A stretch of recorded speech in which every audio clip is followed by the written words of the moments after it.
Alright, okay. Arknights. The last part of the story. Finally. To be honest, I'm not entirely sure what Blaze should do right now. Because she, essentially at this point, she has the government, people from the government of Yen after her. I think that's at this point the only way for her to get out of this situation without being a fugitive is if she somehow managed to get some forgiveness from the true love. Otherwise, I think she's probably going to maybe try to grab Leiji and run off from Yen as fast as both of them can. Anyhow, whatever is going to happen next, I'm going to discover right now. My back. Hold on. Stretch a little bit. Okay. Now, golden rice crust. Golden rice crisp covers the plate. Crack open to reveal the dish beneath.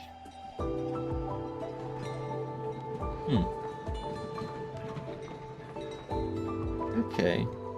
I think I can somewhat understand what the analogy here is. I just don't know exactly how to put it into words, but assuming this is probably the part where she's going to... How do I say?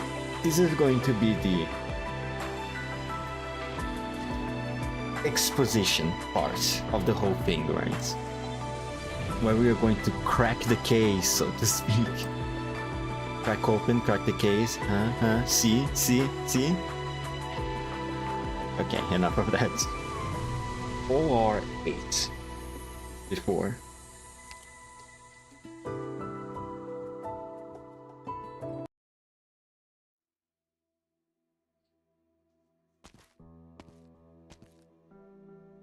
One tangerine cake to go, please. Oh, wait, is this where the tangerine cakes came from? Oh, you're here. Sending it to Victoria this time as well? No, not sending it. I need to go back right away. Though it's hard to say if I even can go back. This time. Just a snack for the road. Wow, your cough's gotten pretty bad. I don't think you should be eating sweets right now. I will boil up a bowl of yokwat soup. I'm fine. I'm fine. It's not to do with my lungs. Doesn't matter where the problem is. You gotta go take care of yourself. You seen a doctor about it? Yes. I don't have much time left, apparently. I would say I am beyond having to mind what I eat. Huh? It's fine. Everyone has to die someday. I have done pretty much everything I needed to get done. How can you say something like that?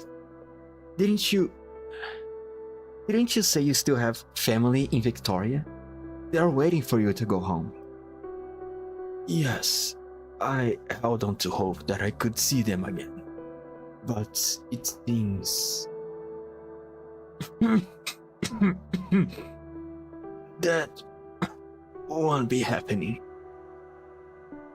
I might have been a useless good for nothing my entire life, But at least I can say I haven't disgraced what little ideals and righteousness I still have in me.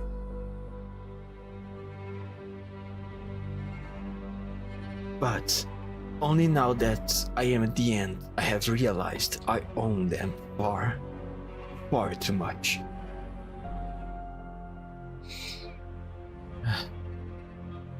Isn't that just how people are? Things like that happen from time to time. If you try and be the perfect people pleaser, you're a fool. But surely you still want to go home, right? I want to see them. But if I don't, they will have easier life. That's just how people are. If you want to get something done, you need to put something down. Everyone else has put their things down, so I should too. I have been in your care for many years now, young chef. Even my final few words in this reverie of mine are for your ears only. Then, is there still something you want? I want...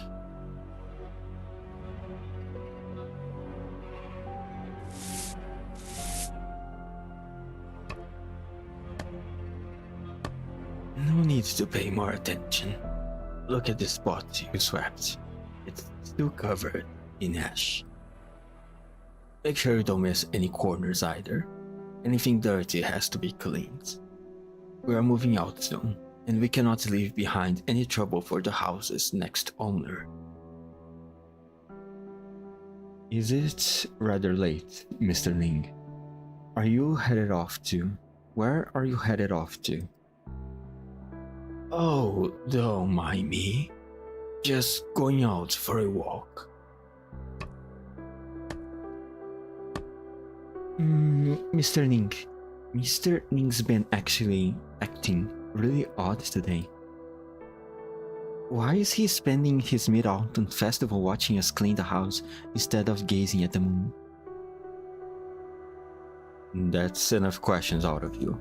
Focus on your sweeping. With such a brilliant moonlight tonight, you should give it a pristine spot to land on.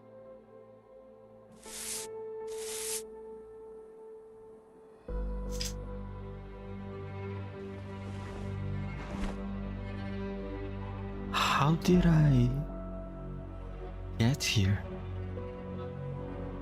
Grandfather's study? Her mind lurches on the edge of consciousness. She feels as though she has forgotten something important. An old book lies upon the desk in silence. Annals of Yan, Volume 124, Supplement 17, 1062. Since when was there such a book in the Imperial Historical Records? Grandfather?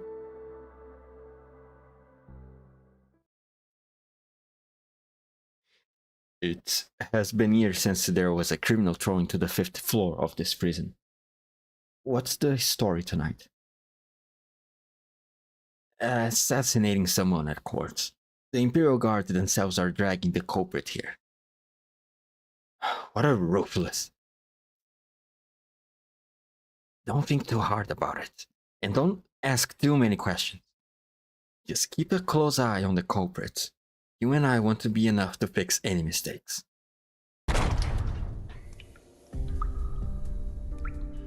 It seems that everything I've run into since my return to Baijiao has been part of some grand plan. Oh, this is lazy, isn't it? A trail of clues laid out in front of me like bait, leading towards a dead end.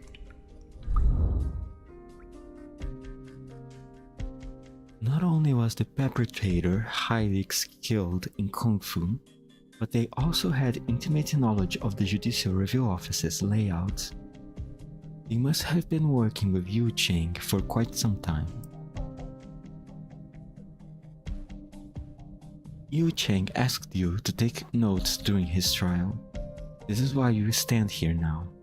It is also the reason I cannot allow you to participate any further. Whatever Yu Cheng's plan, you are most certainly a part of it.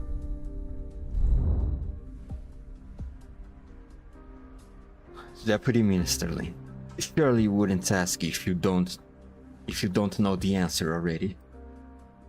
Can you not see the truth? Or do you simply pretend you can't because you don't dare to? What makes you so dead set on the case, Censor Jiezan?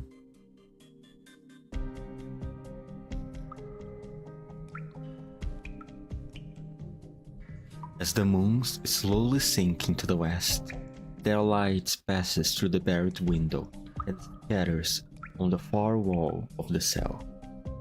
The night air condenses into dew, binding on Lin Qingyan's brow.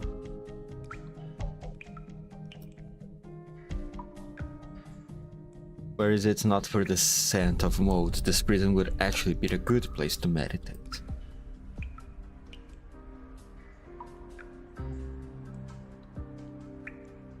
Indeed. While I was waiting here, I managed to figure out many things that have been on my mind. It was you who set the scrollery on fire. Was it an answer I gave you here, or one you puzzled out beforehand? Jiezhen. We meet again, Deputy Minister Lin.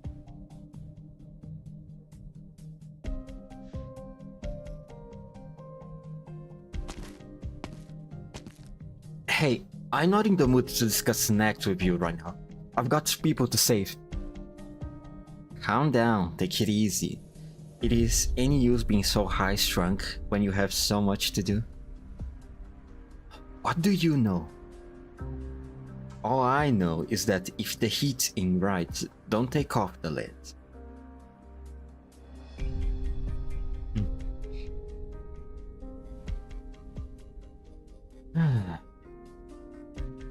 That was a nice metaphor. So essentially he just said to don't do anything beforehand. Don't do anything too soon, don't be impatient.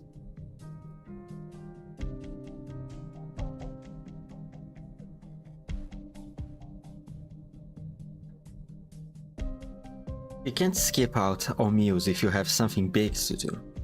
If you don't eat, you're not getting anything done. Here, try this. Is this the tangerine cake you're looking for? Weren't you always saying I wouldn't be able to find it, even if I search all of Beijing? I also said I'm the best chef in all of Beijing. As long as the taste exists, I can replicate it. And this one's my own creation. It won't count for our bet.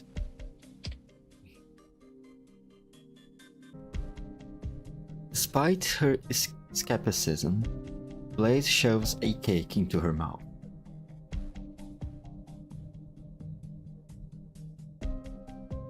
She has tried many fine dishes over the last few days, and learned a lot about how to critique foods during that time. The cake in front of her cannot be considered tasty. Oh no. Xingzu was right. Too much sugar will overwhelm the fake fragrance of the tangerine peel, while too much oil destroys the texture of the cake itself. It is not a tasty snack, but is an exact match for the taste in her memories. Oh. How do you... How do you know this recipe? You are so hung up on my tangerine cake not being sweet enough, it got me wondering what kind of chef would make them that sweet. Then I thought, what if the one who made them so sweet didn't do it for the taste? That means... You said you ate this in Victoria, right? I am reminded of a regular customer I had many years ago. He always ordered some tangerine cakes and said he was going to send some off to his daughter in a foreign land. I told him they would spoil long before they got to her. But he refused to believe me. He would process it a bit himself and wrap it up in layer after layer of leather paper. I could barely tell if it was a leather of some food by the end of it. You knew him! He came here. I have been searching for him all this time. Do you know what happened to him?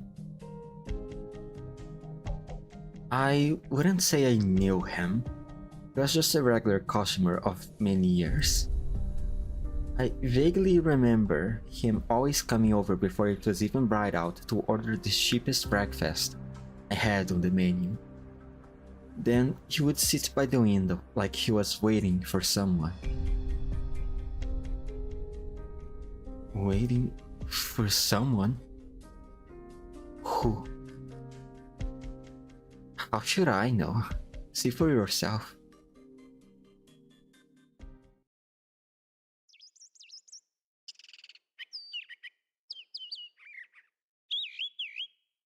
Day breaks. The faint full moons brush against the horizon. As the night comes to a close, there are perhaps many in slumber, enjoying dreams of happy reunions. Diligent hawkers are up early setting up their stalls, their shouts echoing down the streets, housing the sleepers of the metropolis.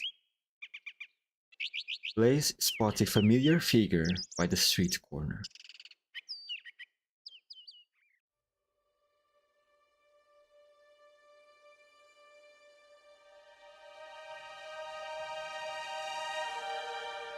Oh.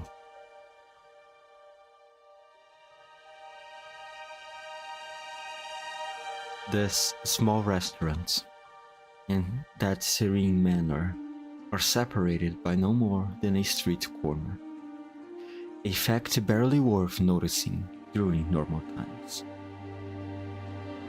Was this what he was looking at, year after year?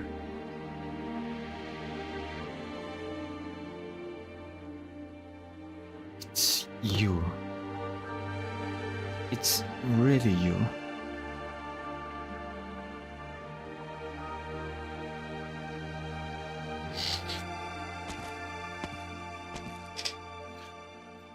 You're here.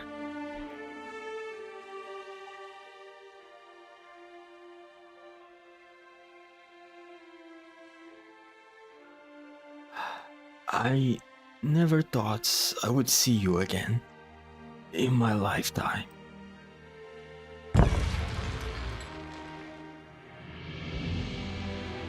The man leaning against the corner is clothed in mere rags. He grabs a mooncake in his hands, his face awash in crumbs, ignorant of his guest. A smear of light leaks in through the bars of his cell window, painting the criminal's gaunt face in stark relief. The Judicial Review Office is truly kind. Even us prisoners get a mooncake for the Mid-Autumn Festival. It's delicious. Want a bite? No need. I will be having my meals in this prison soon enough. I will have my own to enjoy. Pity. We still have so much to talk about. It's not quite the same without something to munch on, right? The old man lets out a dry laugh, taking a seat across from the shabbily dressed prisoner. For decades, I have wanted to ask You have wanted to ask an old man like me your questions. I suppose today is your lucky day. You should hate me, Mr. Ning. We're one step away from being able to go back home without a heavy heart. One step away from enjoying your twilight years with your family. Just one small step. I really should hate you when you put it like that. I would like nothing more than to charge at you and tear at your flesh with my teeth. But on second thought, you have given up decades of your life and your position as Deputy Minister at the Judicial Review Office for me, spending the rest of your years within the cell. No matter how you look at it, it should be you who hates me. You are overthinking it, Mr. Ling. I said it before, but I was never any good at my job, or at being a decent human being. Not like Gu Kuang. I am a glutton, you see. The type that loves sniffing out deep, hidden truths. I tore open shells to get the flesh, and got addicted to the sweet, sweet taste of marrow. I would do anything for it, even if it leaves my hands bloodied and my teeth shattered. During all these years, you are the biggest, plumpest shell paste on my dining table. How could I ever hate you? Even if I were to hate, it wouldn't be for anything on my side. Your teeth are still in fine shape. I never saw them chip while they were gawning on my old bones. But, Yu Cheng, why were you so sure I would have come to see you today?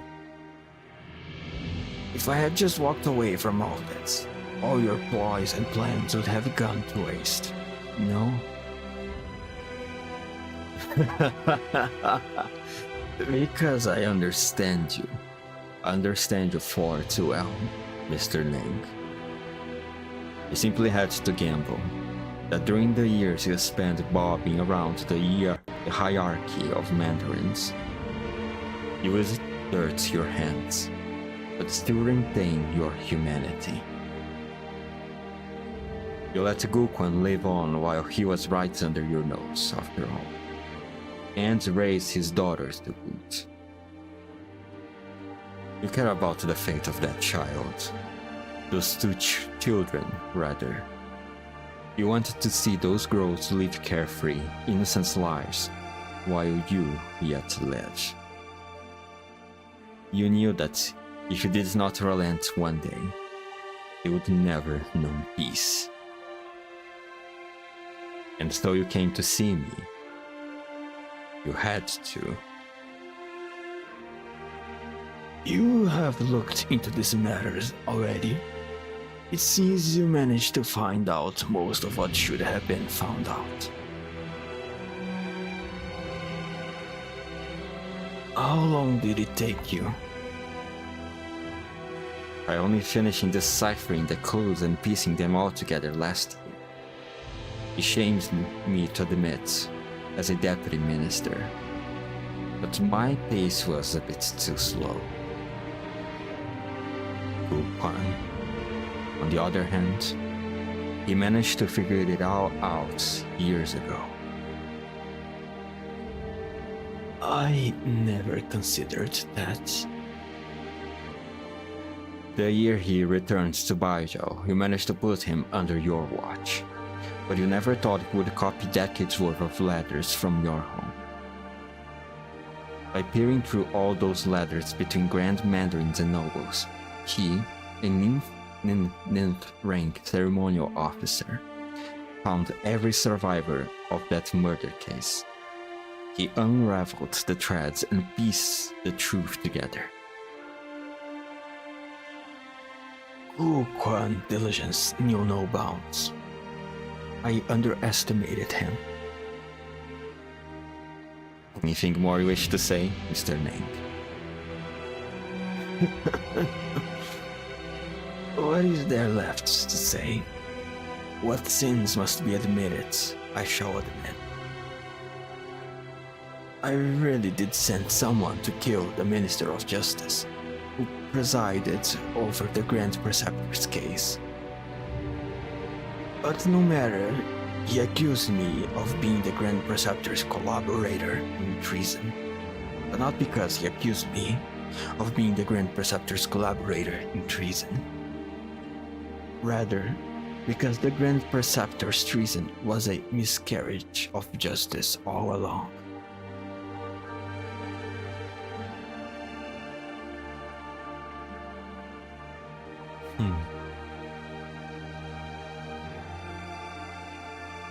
I didn't say it before, but it is very sweet that Gu Quan sat at that table in Gu's restaurant just to be able to see her daughter every day.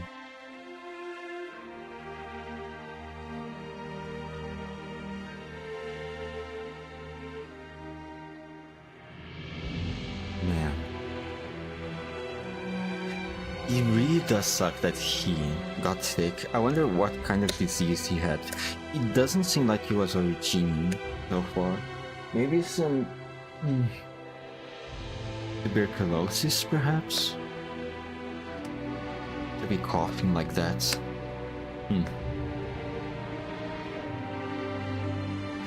I guess in the end it doesn't really matter since he died the same. Now, Jizen being the one who put the scrollery on fire, I was not expecting that. In fact, I almost completely forgot about the fact that the scrollery was put on fire. Because I was too focused on the blaze matter. And the whole ordeal with Gu Quan. Indulge me in my curiosity, Deputy Minister Lin. When did you figure it out? Now that I think back, the fact that he was so insistent on Lin Qingyan going back to her investigation. It was suspicious, I should have noticed it before.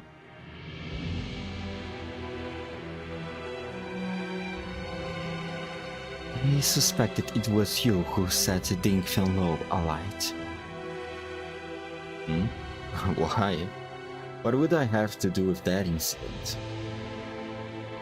Call it a hunch. Though you might not have used your kung fu at the time, a mask was not enough to prevent me from thinking that person's figure and skills were familiar. Very familiar. Afterwards, at the Judicial Review Office, you sought me out and managed to cement this particular suspicion in my mind. Come to think of it, you must have been in close contact with Yu Cheng as early as when I was preparing to impeach him.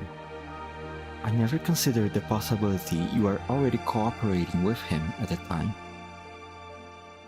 From the scrollery fire to the hanging scroll in the Ning Manor, and then on to the fire at Ding Fenlo. This recent string of events was you trying to lead me along a trail of clues, wasn't it? That was rather rushed and sloppy, now that I look back. And the fire at the Feast of 100 Delicacies? I must regret to inform you that that was not my doing truly, merely an unexpected turn that happened to align with our goal. Why did you two do all this? Ridiculous as it may sound, this all started with an old case, but a large one, yet not small either. A case I happened upon by chance after I joined the Department of Discipline and Supervision. Oh my god, the lore exposition we are getting in this single story piece. My god. The Minister of Justice assassinated by a beggar in the middle of the streets. A case I could barely believe, yet one hastily closed without meaningful build-up or a satisfying conclusion. Though the assassin had been executed, his identity, his motive, there were simply too many vague unknowns in the file. As I dug deeper, I noticed that every thread led towards an even bigger case. A case that had snipped all those threads short. The Grand Preceptor's treason. I have investigated that case too. The betrayal of the Grand Ministers, a case large enough to shake the court, and one that implicates countless others. Forget finding the truth. Even just mentioning the Grand Preceptor's name at the time was the greatest of taboos. The Grand Preceptor incited the prince to regicide. This was all the history books had to say on the matter. But nobody knows the truth of what happened the night the old Trulung passed away. Who was it who mobilized the city guards? Who went into the palace? Only later did I realize I was not the only one looking into this case. Chang? Was this how you got to know Yu Chang? Should I rather call it foul beasts of a feather, or friendship at first sight? Followed the trail. So how did you determine the Grand Preceptor was wrongly accused? It wasn't our research that led to this conclusion. The one who brought everything to light was Gu Quan.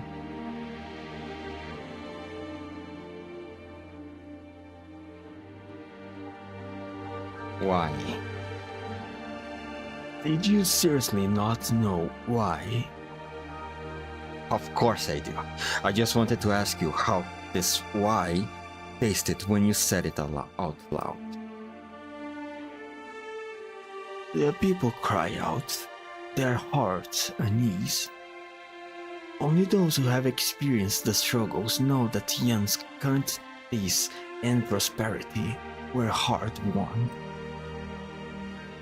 It was a very, very long time ago.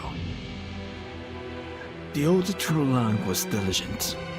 At the time, Originian industries were beginning to change the structure of this great land. Even during Yan's turbulent times, he did not allow her to fall behind the other nations of Terra. And so, it was that a great hero was infected with oripathy in his twilight years. Believing his days were numbered, his many policies began to stray into bias and imbalance. At the time, the prince wished to stop the Trulung, and the Grand Preceptor stood by his side. This supposed support was her urging the prince to seize the throne. So, oh my god, wrong person. This supposed support was her urging the prince to seize the throne. The old Trulung died the night the prince entered the palace to admonish him. As for the prince, his whereabouts since the night are unknown. Such a tumultuous event demanded an explanation,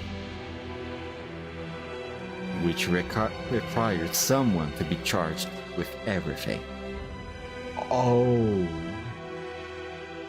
Oh, I see.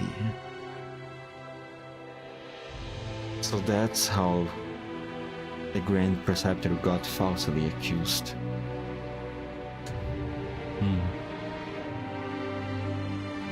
Do you think the current Trulong was unaware of all this? Changes in the court naturally led to unrest among the masses. The purge of traitors, a very fitting slogan. The then young Trulong acted with an iron fist to sweep away many courtiers and evil intent, stabilizing the situation as quickly as possible. This ensured this spell of court intrigue never made it outside the walls of the Forbidden City. For 40 years, I assumed I was the only one, aside from the Trulong himself, to still remember what transpired. Until 10 or so years after that case ended, that young man stood in front of me, once again. I fear you speak of that time too lightly, Mr. Nick. It was not only traitors who were swept away. There was also the entirety of the Grand Preceptor's family. 28 in all. They were all sent to prison. Some committed suicide in their cells to prove their innocence. Those who lived were exiled. I tried to find some trace of them, but it was no use. Couldn't find a single one.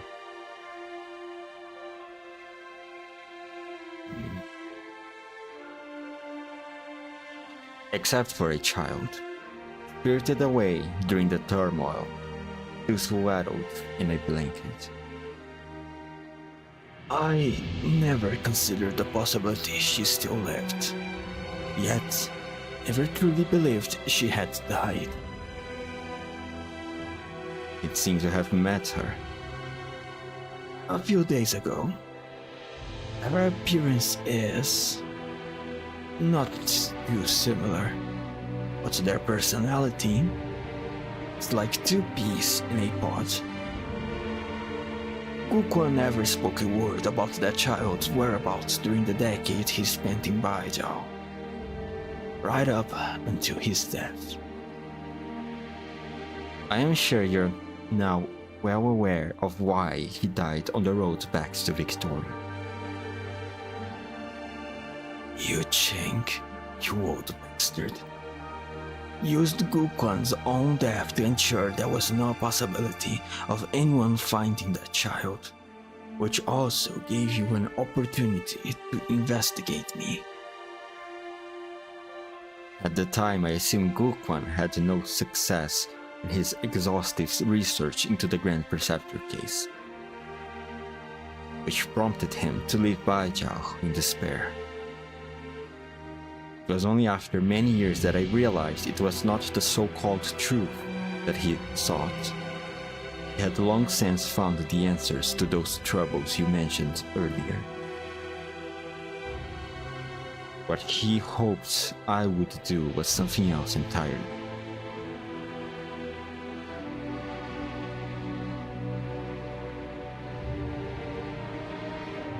Oh my god, we go back and forth, back and forth, back and forth. I mean, I think this is an interesting way of doing the exposition and still not feel as didactic, or systematic.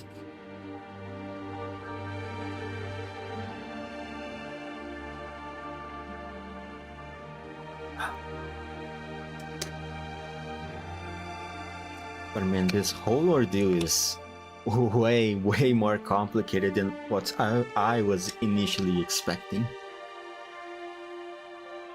I don't understand. Are you telling me you two knew all along that Blaze was the orphan from that case? Your investigation should have already revealed that Gukwan and Yu Cheng knew each other. After taking the child away, Gukwan kept the secrets of her whereabouts to himself for decades. But before he met his untimely end, he confided in the only friend he had, Yu Cheng. After his death, Yu Cheng immediately began to search for her. However, he was unable to personally act as deputy minister at the judicial review office. He entrusted the task of performing discreet inquiries to me, far from the center of court politics, so as to not attract attention. By the time I found her in Victoria, she was already infected. I could not take her back to Baijiao right away. For the sake of protecting her, I had no choice but to place her in the care of a medical organization that treated the infected. Rhodes Island. So that's how she got to Rhodes Island, was thanks to this guy.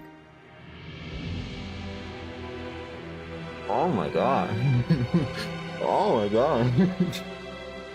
This whole thing is way more complicated than I thought. Holy shit.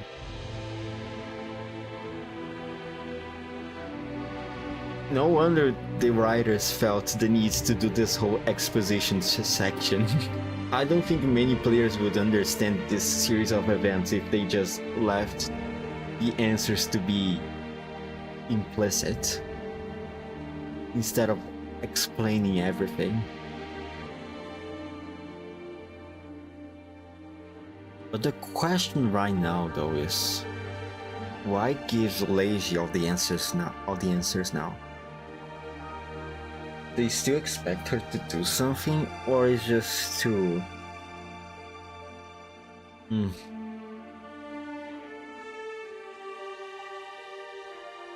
I think she surely is going to ask that herself later in the story. So, it was you. You were already aligned at the time, I see. But you were also part of this plan from early on, Deputy Minister Len. What do you mean? How was it you were able to find Blaze's trail? How were you able to come across those files perpetrating to her past? Surely you didn't just attribute them to chance. In the very beginning, she was being manipulated. Why her though? Oh, because she was Yu Cheng's apprentice.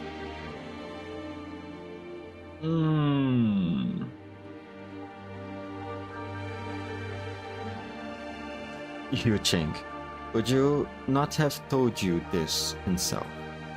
The risk was too great. There could not be a third person who knew of this in all of Terra. But he was always searching for a suitable candidate, one with courage who stood for the truth. Alright, and because she has this obsession with finding out the truth too.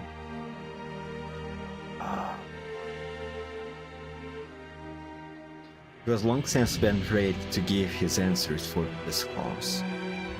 To give his life for this cause. I'm happy to dirty my hands doing what must be done in his stead. But it is not enough. We need someone pure and innocent. One who could use honest means to lay bare the truth.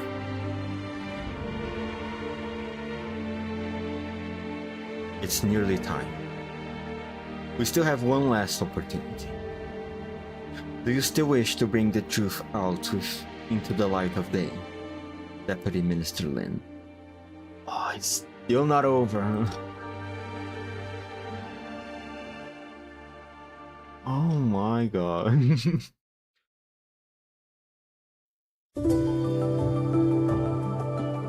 Jesus.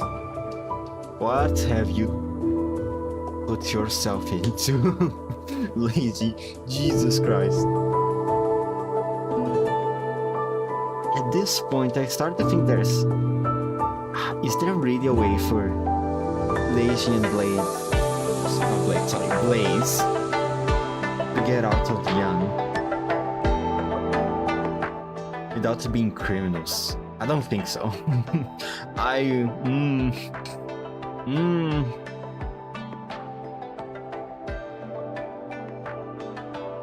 They'll have to leave Yan, don't they? There's no way. Unless the True Lung is really, really merciful. There's no way they can get out of here. Alright.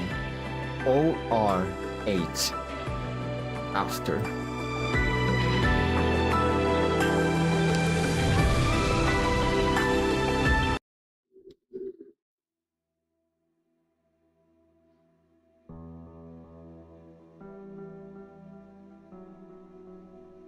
You, Cheng. That is the truth behind the Grand Preceptor case, you see. Do you have any further questions? I have spoken at length, yet I have said nothing about your role in these events, Mr. Name. Why did you send someone to kill the Minister of Justice? Do you not already have the answer, Deputy Minister Yu? Was it not you who accused me years ago of having the Minister murdered to stop him from investigating and save myself in the chaos? You need not be in such a hurry to discredit yourself. There was one question that perplexed me for a long time. Why did Gukwan stay at your house when he returned to Baijiao nearly a decade later? It was not until I saw that growing at your house did all the puzzle pieces fall into place. He narrowly escaped with his life, yet he still returned to Baijiao, not only to find the truth of what happened, but also to search for the daughter he left behind. It seems he did not tell you much. Yes, most of what follows will be mere speculation. If I am wrong, feel free to laugh in my face. I heard that after the Grand Preceptor's suicide following accusations of treason, the entire nation was in uproar and Mandarins distanced themselves from her. Yet, one academy student dared to honor her in public. It was thus that he stumbled onto the Grand Preceptor's home, as the belongings within were being confiscated. In his hurry, all he could take away was a baby girl, just born into the family. As it so happened, his own daughter was recently born as well. Oh. And so this is how Gukwan, I see. At his wit's end, he tried to flee Baijiao with his wife and the two babies, as a scholar with no background. He didn't get far before an Imperial Guard captured him. Perhaps out of compassion and wanting to keep the Grand Preceptor's bloodline going, the Imperial Guard spared the scholar and the Grand Preceptor's child, instead taking the scholar's daughter. I do not know what Gukwan was thinking at the time, but it was most likely he had no other choice. This child fell into the hands of the Minister of Justice.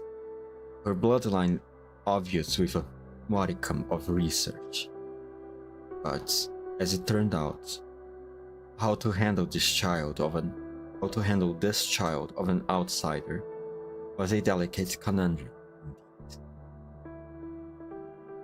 It was around this time that you, Miss Minister Lane, long dissatisfied with the minister's extreme methods, decided to take the ultimate risk: assassination. The Grand Preceptor's case implicated many, and it seemed fitting that the blood-stained Minister of Justice met his end through retribution. With the court's turmoil resolved, the True Lung allowed the blood-stained curtain to finally fall in this fashion. The only unresolved question left is that child. Based on how things are now, she was taken into your care. What this entailed is not hard to guess, but as for why of it. If I recall correctly, Mr. Ning, you enjoyed the tutelage of the Grand Preceptor as well, correct? Oh, Yu Cheng. Had you not been absorbed in judicial work or confined to this cell, I shudder to think what that meticulous mind of yours might have accomplished. It's terrifying. Truly terrifying. You who flattered me. I am nothing more than a fool compared to Gu Quan.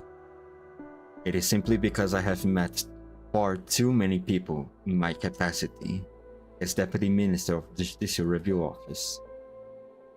The more one sees, the more one learns. Now that I think about it, the dish Guancan offered to the True Lung at the Feast of 100 Delicacies wasn't merely an act of suicide. It was him reconciling with the truth.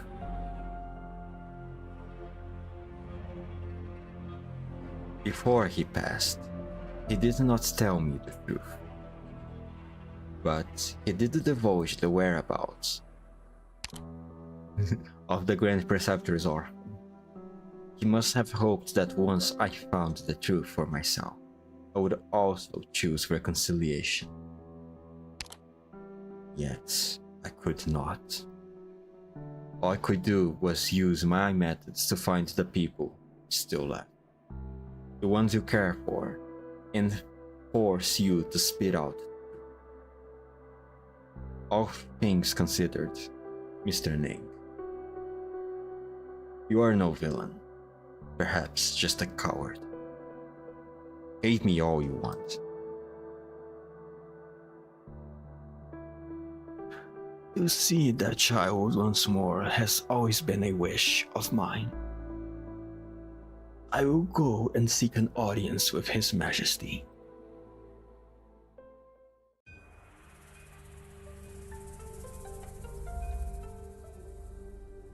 And now we are finally back here.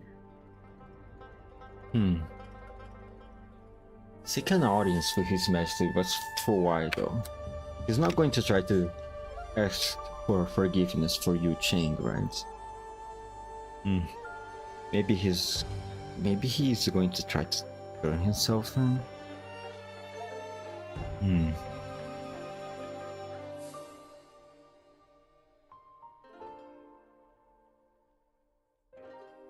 I don't know. You know everything? I only just found out. I still want to ask you, how are you so calm about all this? It was a suspicion I hid away in my heart for many, many years. One I have finally found proof of. Like a thorn stuck in your palm, it may bleed a bit when you pluck it out, but you will feel much better afterwards.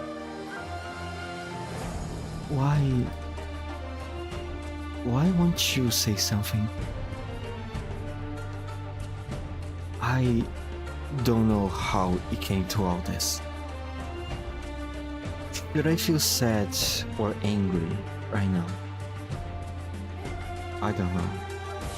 All I know is that my mind's a mess and my heart feels like it's being stabbed. Who the hell am I supposed to set ablaze with this fire crawling up my throat? Well, I have a question for you. Blaze, can you tell me about Gukwan? My father. What sort of man was he? He was an idiot, a nerd, and a liar. I hate lies. I have seen too damn many of them. Pretty lies, cowardly lies, sneaky lies. But never one that demanded a lifetime of commitment. One that cost him his own daughter and himself. All to protect someone who had nothing to do with him. How could he be so stupid? It reminds me of a story I once read. There was once a guard who watched over a rest station by the river. One day, he saw a flood coming from upstream. He wanted to run upstream and tell the people there to close the sluice gates. But he had to only run halfway when he saw the river was rising too quickly. It was too late to close the gates, so he immediately decided to turn and warn the villagers downstream to flee. Back and forth he ran, until finally he was consumed and swept away by the flood. He didn't manage to do anything or save anyone. Get to the point already. Would you say this man's deeds sound familiar? Fine, I get it. I don't really get all the details on your wind-ass story. But you're talking shit about him, aren't you? He wasn't a bad guy, okay? He was just... I know I've got good reasons to blame him, duh. But if he was the one who threw you away, why would he spend so much time coming back to look for you? I thought I would be the one consoling you, not the other way around.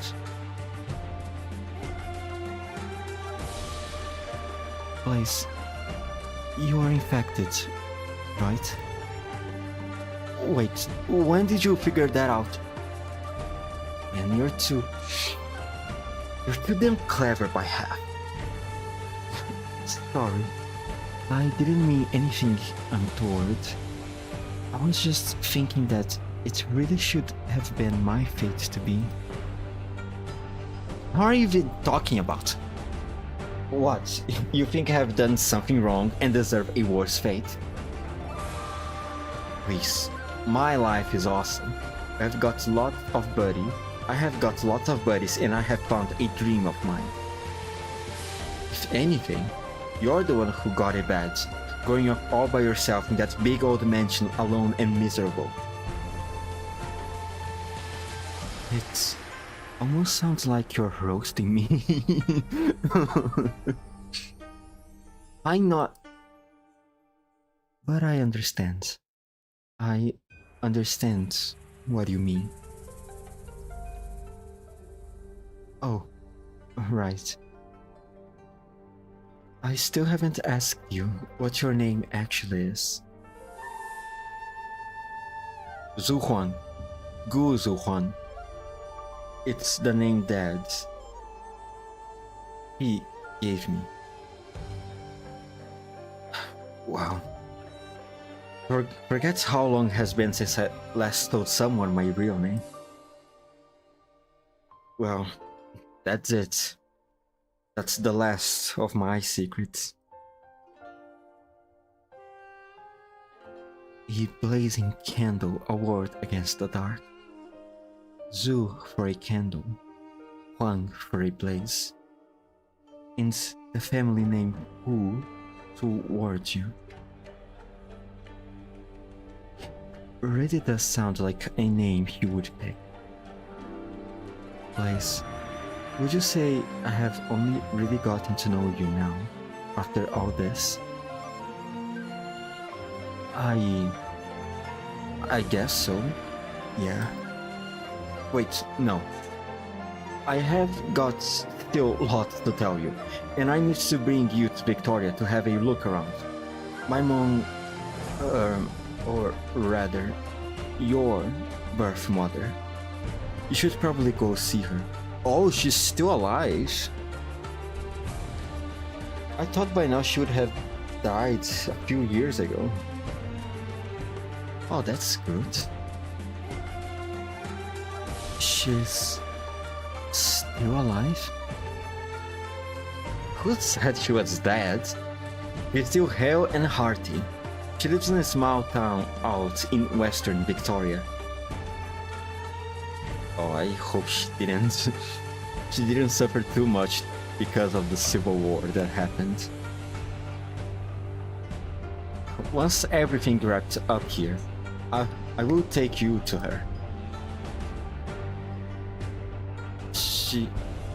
She definitely wants to see you. Alright. Why are you crying? I'm not. But you're the one who's about to break into tears any second now. I'm just happy. I never thought I would suddenly find myself a little sister after all these years. Who's ever heard of sisters like us? And besides, we don't know yet who's the little one. I have been through a lot today. Can't you let me have this one? And there you are, consoling me. Look, I just wanted to say, from now on, you're not alone anymore. Okay? Aww. Man, isn't it that lovely? Out of the myriad flavors in this land, the taste of reunion is the sweetest of them all. Ready now. Damn it. Am I tearing up for? What about your family, you? When was the last time you saw them?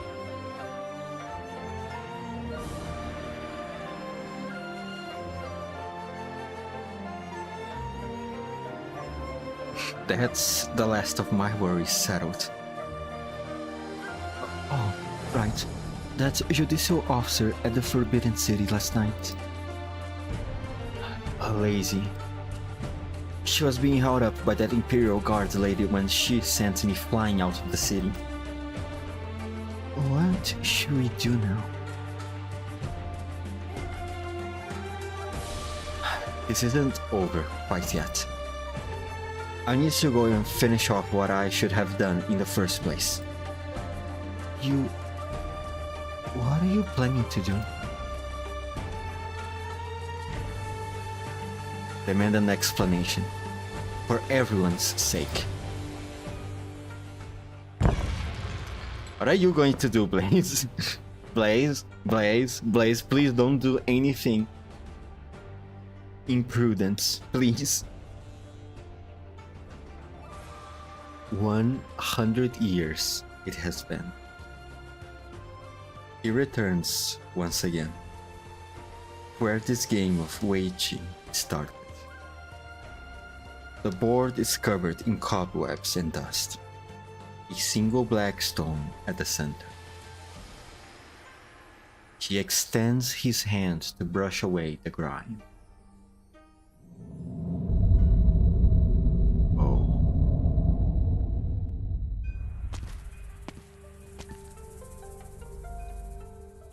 Where you off to? Got a meal to deliver. If you're going, then who's going to mind the restaurant? At this hour, it's past closing time. Gonna open tomorrow? That depends on my mood tomorrow. Hard to say right now. Why do I get the feeling that you want to call it quits?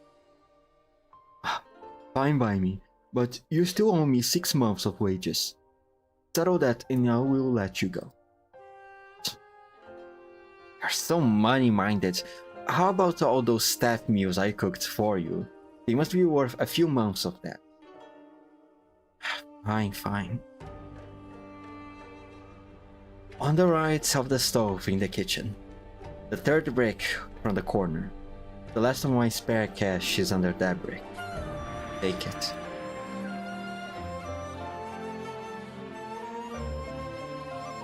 I have been with you for quite a few years now. Yep, 15 whole years. You have stuck around the longest out of all. Oh my god. You have stuck around the longest out of all your associates. Candle holder. Means we are really fated to be. If I kept reminding myself that I was a candle holder of the sewage regulator, I am afraid I won't have stayed that long. Oh my god. Oh my god, Jang, you are important, huh? Normal person that happens to know about you.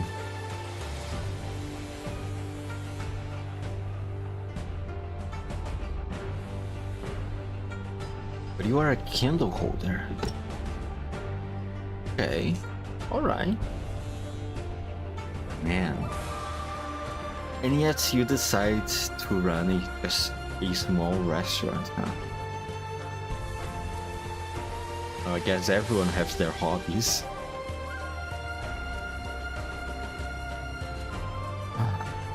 To be honest, it's been years since I reminded myself who I really am to. Not like I was trying to remember or not, mind you. Whether as a man or beast, I have found this life full of delightful flavors. Nothing to complain about. Best to keep not remembering it. I fear if you do, you'll forget the tastes of men.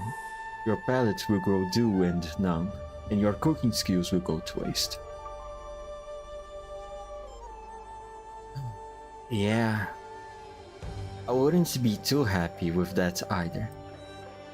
But if there's one thing I will never forget, sorry, is that my troublemaking brothers and sisters still needs to eat. Not to mention, the one that's most troublesome of all. Though, considering how long it has been since we last saw each other, it's hard to say what... Again? It's hard to say what he's like now. You know, the consequences of delivering this particular meal today, right? Yeah, more or less. It's obvious, like not keeping cotton by the stove. The sewer regulator's not going to be happy if we have a family reunion. Also, if a fight breaks out at such a delicate moment, you might not be seeing me tomorrow.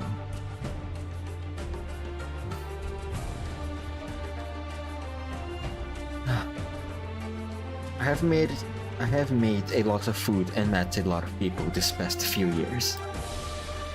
My wish was for every customer who walks through those doors to have a tasty meal and a life with fewer regrets.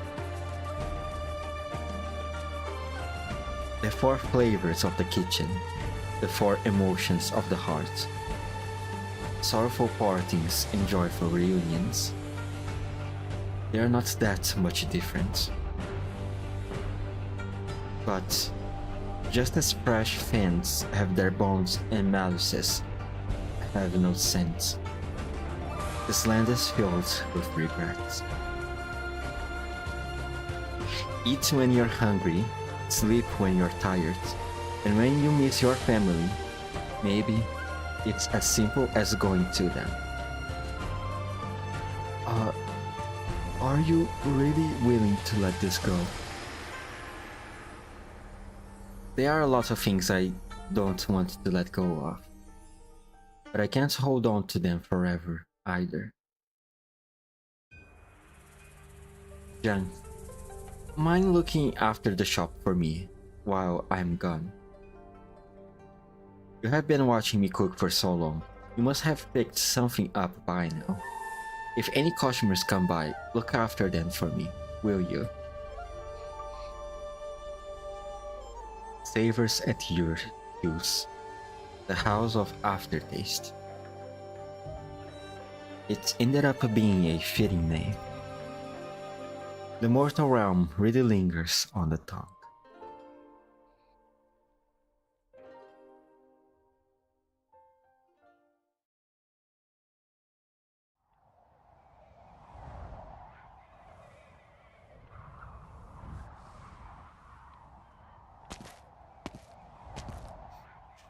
Captain, my report.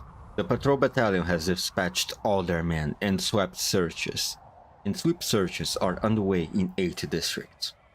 Still no sign of the target. It's been an entire day. Before day breaks, we must... Heard you were looking for me? Who's there?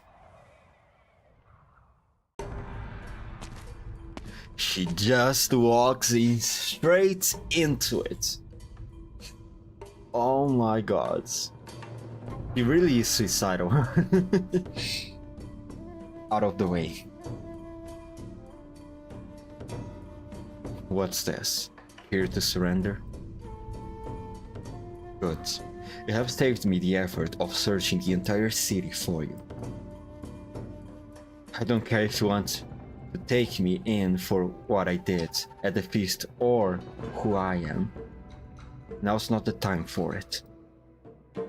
I have got urgent business, so best you move it. Huh. I have never been this pissed off before. If you really want to get in my way, then come and try me.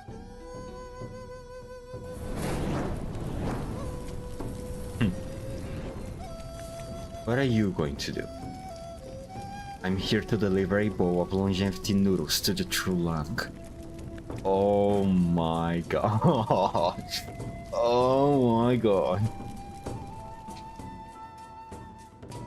Holy shit. Okay. Alright. Blaze. She's so suicidal. She's so fucking suicidal. Jesus Christ. Let me drink some water.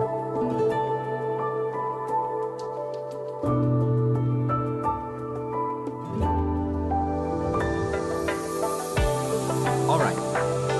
OR9. Before.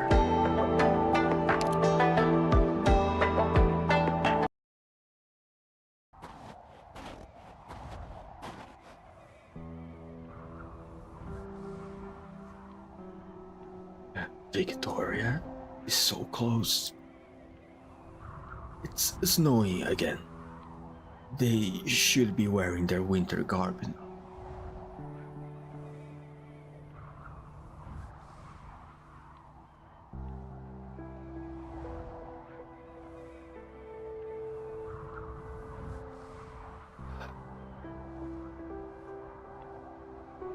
She was like a stove as a child, a flame of passion in her veins.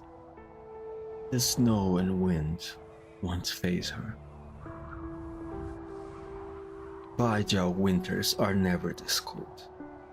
She said the first volume should be done when spring comes. That's good. Life's end, I find no worries. left there.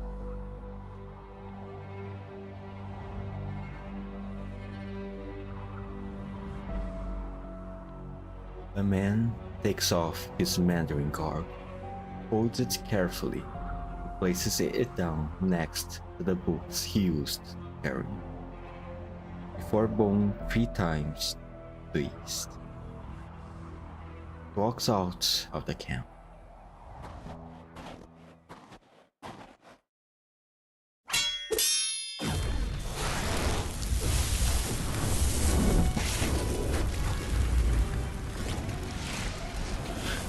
Your flames are indeed hotter now. Your arts are greatly burdening your body, infected. Scared of the heat? It's just my blood. Though I know I am standing here only because so many others have shed their own blood. Seems like you already know it. Not much at all. But there's just one thing I need to know. Those who had their names erased, those who died dubious deaths, they needed an explanation, an answer. To be honest, I didn't think my life would have such a complicated backstory. Neither did I, Blaze. Or that I would fight for something other than the infected. But now I realize that injustice is the same for everyone. And I will spill my blood to end every injustice I encounter. Burning ablaze with your blood, infected, you resemble the righteous of old. But don't rush to conclusions about justice when a single leaf blocks your view of the entire forest. In any case, I have been ordered to bring you back, and you absolutely cannot be let free. I know. I have met your type before. Plenty of times. I guess I can't paint you all as bad guys. I have just been trained to shed no blood or tears, so you stop caring about anyone else's. Whatever, I won't argue. You sure can try to stop me though. You are the enemy, but your courage deserves praise. Careful now. I will spare your life, but I can't guarantee you won't lose a limb or two.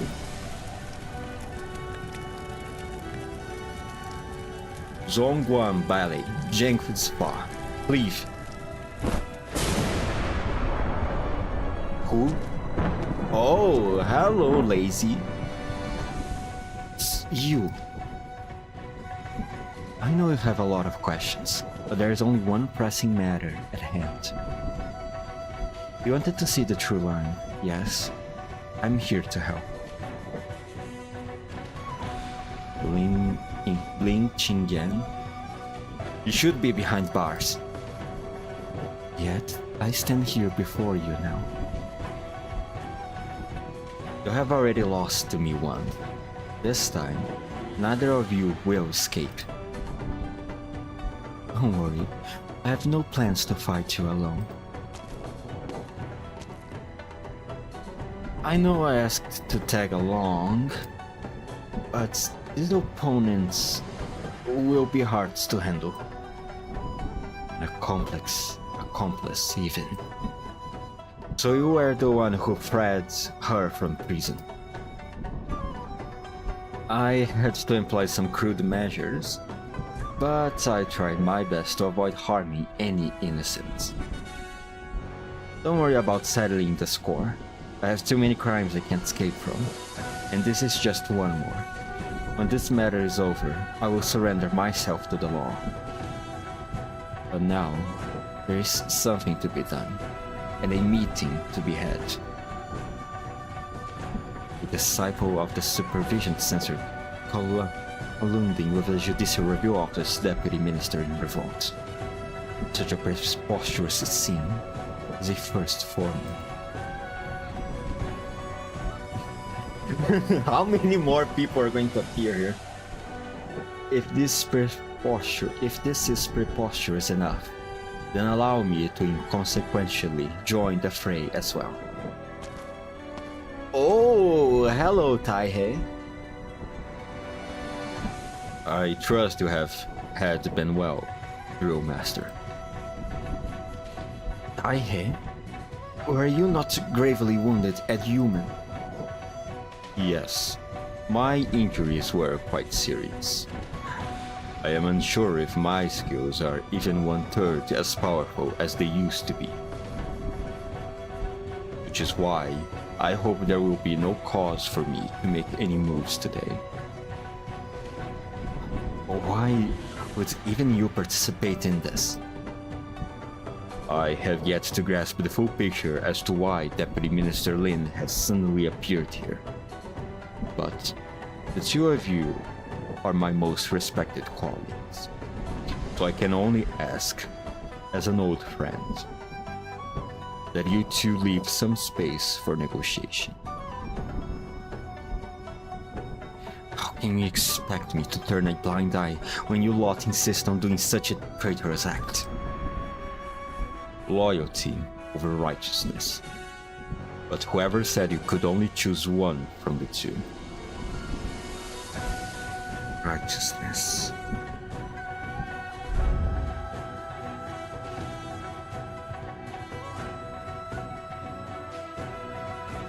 You're familiar with the case, and the two individuals involved in it stand here before you now.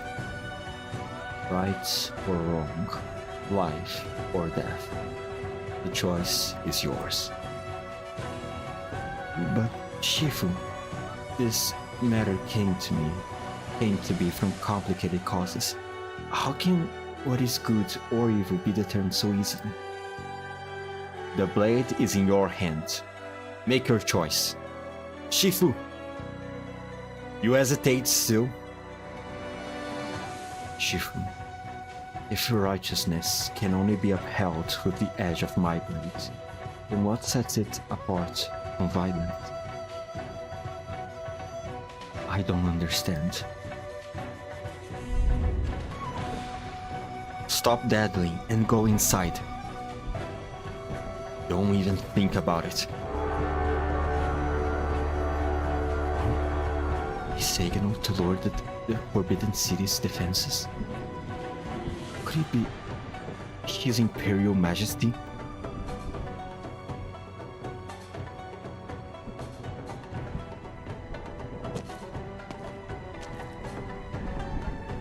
You can see the Forbidden City from here.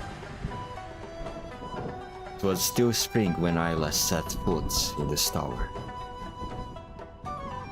Much has happened within the last 6 months. The chill has come, and the wind atop the city walls is strong. So take care of yourself, Grand Tutor. I imagine only a few from the court have seen Bajau from this angle. Even from great heights, where the view stretches far, one's sight will sometimes be obscured by clouds.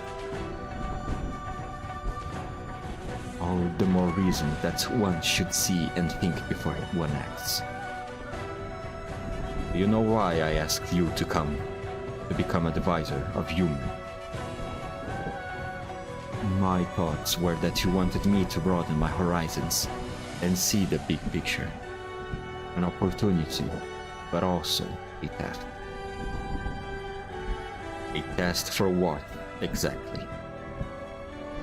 To see if I am worthy. So you know why I have summoned you here today. Yes, Grand Tutor, you are disappointed in me.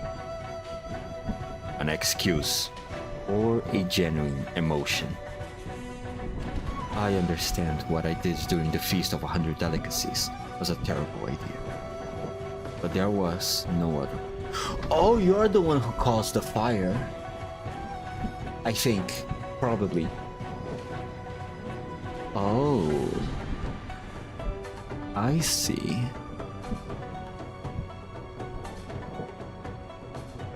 Huh. Suspending the feast will prevent the Grand Commandant from acting in drastic haste.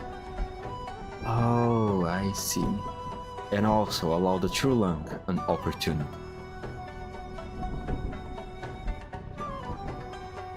Since your involvement in this slew of disputes, thrice have you been forced to make a choice, and each time you cast the riskiest die. You place your friends and even yourself onto the chessboard. Have you never once felt hesitation? I dare not claim it. I dare not claim it never crossed my mind. But I have always considered the choice most beneficial for all. A capable plotter, but the same cannot be said for your decision-making. My plan was to select a young talent, ambitious but not greedy, resourceful but not selfless, and give them many chances to hone themselves. If the chance arose, I would entrust them with significant responsibilities. I thought you were a suitable candidate, but it often does not end well when a chess player uses himself as a piece on the board. You remind me of a colleague who is no longer with us. I am humbled. Yang Shun, given another chance, would you willingly leave Shangshu? When I started my studies, I was determined to apply my life's learning to the benefits of the people, regardless of whatever position I had gotten from mere chance. My original ambition remains, and I hold no regrets over the choices I made.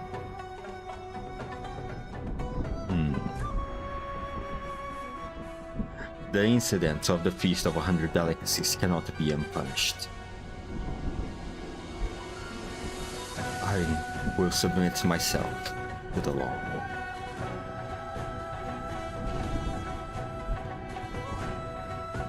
The Sky Mirror Pavilion's archive is lacking a transcriber. We will begin your duties there tomorrow morning. You have my gratitude, Grand Tutor.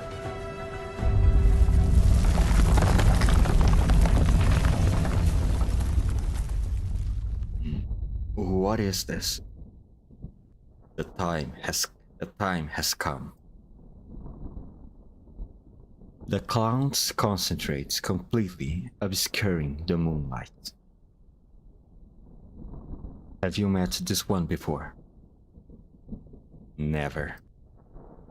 Who exactly is the opponent he seeks on this Weiqi board? There are times when one seeks not an opponent to win against on the board, but a solution. A solution beneficial to both parties amid countless changes to the situation. There is something I wish to consult you on. What made you set up that exam in the first place?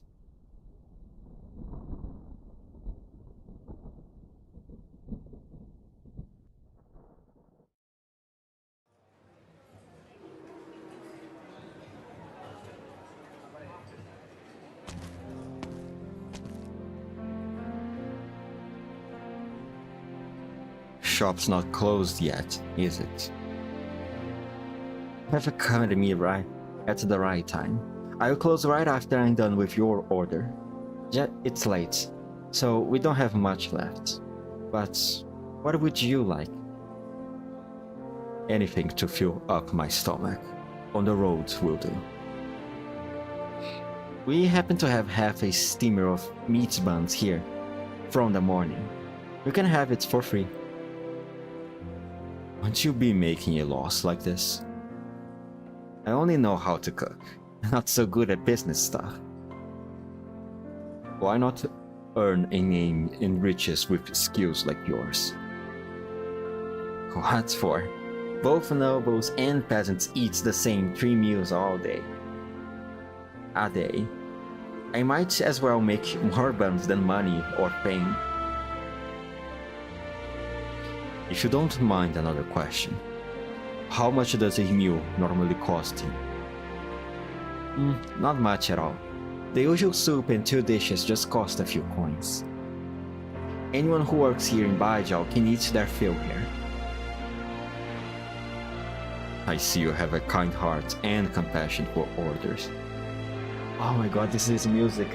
It's the same music that they used in the A Grand's Overture event. The Vina event. Sijalka. Ah man, this music's so good. If you ever have the time, what's the name? I don't think I could find it easily right now.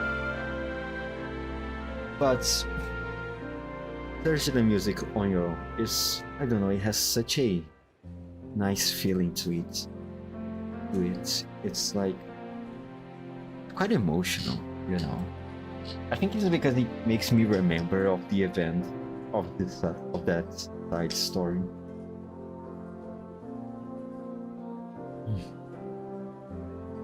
It is a really nice song.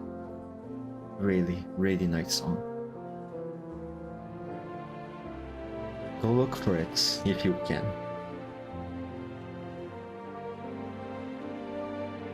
Oh, stop that. I'm just a chef who serves about 100 customers a day at most. I can only count on you to feed and clothe everyone else in this realm. A free meal and a lesson to boot. Lucky me. I just hope you don't get mad at me. I just like aimlessly chatting with customers about everything under the sun. Your restaurant has been here a long time. If I'm not wrong, how are your finances? Yeah. Now that's a headache. You see, this little store of mine can barely make even. It's all thanks to the abundant crops from Da Huang and the fast deliveries from the Qidao that I can keep my store running. Otherwise, I would have to raise the prices. Are you sure you're not trying to give credit to your siblings? But it doesn't stop here. My customers all live nearby. Some don't have enough coins, so they make it up for it by sending me a few boxes of fresh fruits, or helping me repair the furniture. Without their care, this restaurant wouldn't be running today. So, you see, it's hard to balance a book like this. But this is how you do business, right? Who says one side has to profit all the time? You give and you take. It's mutual prosperity that brings wealth and keeps the business thriving. Your meat buns are ready and all packed up, Grand Tudor. Why don't you try one now? Not bad at all. A word of advice. Don't take any more lessons from your businessman brother.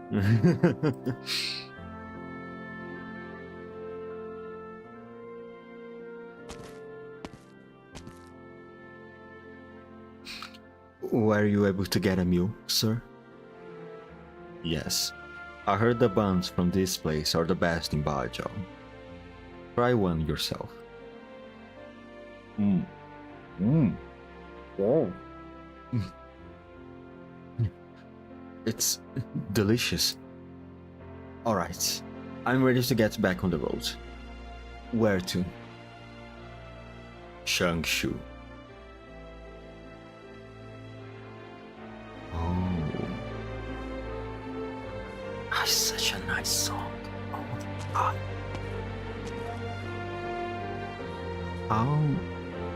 do I get there again? The 7 streets of 5 lanes in the east of the city. I remember having to pass a dye workshop and a kiln clone first. My head hurts. It's been so many years. I wonder what changes. Oh, this calligraphy and painting store is still here. Surely their store sign can't nearly be considered a historical relic. I could come back again for a stroll. Who knows? I might just find it on second thought. I probably couldn't if I tried. I think this is you. You, almost there. This ancient temple hasn't changed at all. No one's been here in years, but it hasn't been torn down either. Just who is feeling nostalgic for it? The lock's already opened? Oh, you're back.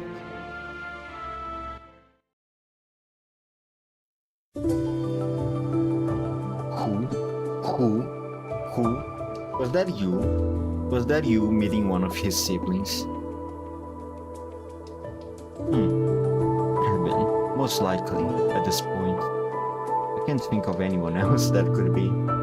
Doesn't seem like a flashback either.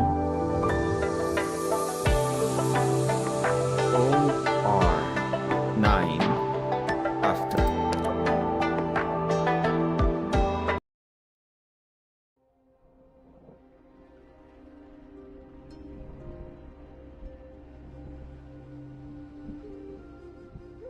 Why should anyone be born destined to bear all this? I remember when father was alive. He stood atop the palace tower. My brother decided, oh, this is okay. Father often said this. Water can carry a boat, but also sink it. Likewise, this great height where we stand can also be the start of a plunge into the abyss.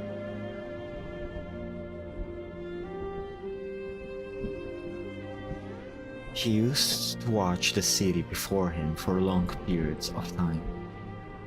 Or perhaps it was the vast territory in the distance. He watched both what he could and could not see. Before my eyes, the city flourished, while his body gradually bent into an arc and his hair turned white as snow. And I knew he was old. Then I began hearing all sorts of voices. The Trulang is an authoritarian dictator who has imposed many harsh policies. Great Yan will be in trouble if this continues for long. Your Highness, please, put the country first and admonish the Trulang, abolish these harmful policies, and bring a new start to this realm. The people are uneasy. Should do something. But what should I do? Who can I trust? I thought of someone, a person who is rumored to have fathomed every plan possible.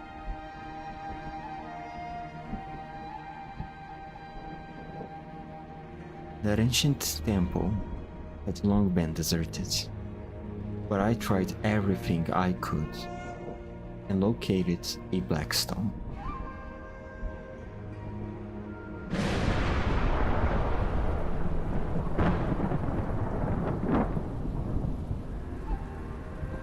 What do you want? A solution for Yan and my elder brother. And why should I help you? Help me now, and in time, I will spare your life. How amusing. You are both young lung. A solution's not difficult, but it comes with a price. Are you willing to pay that price?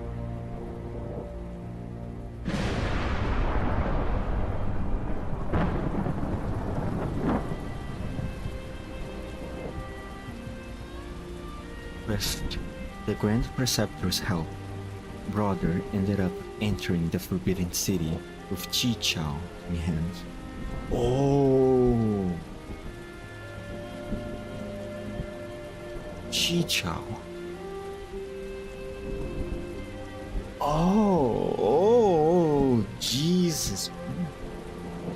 Dan, the sword you carry is very, very important.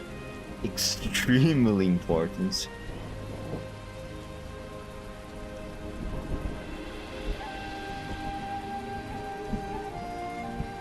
Oh, is this how Wei Yu gets involved in this? Because he gave Chi Chao to Chen, after all. Oh man. Oh, so cool. Sorry. Sorry. The six armies consented. No one dared stop him. No one knows what exactly happened inside the Forbidden City then. Father died. Brother vanished. Why? Am I to be alone now?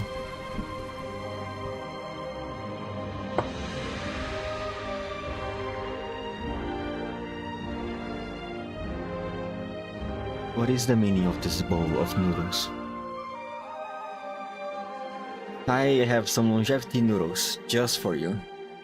Aren't you going to try it? Why? Because today is your birthday, right?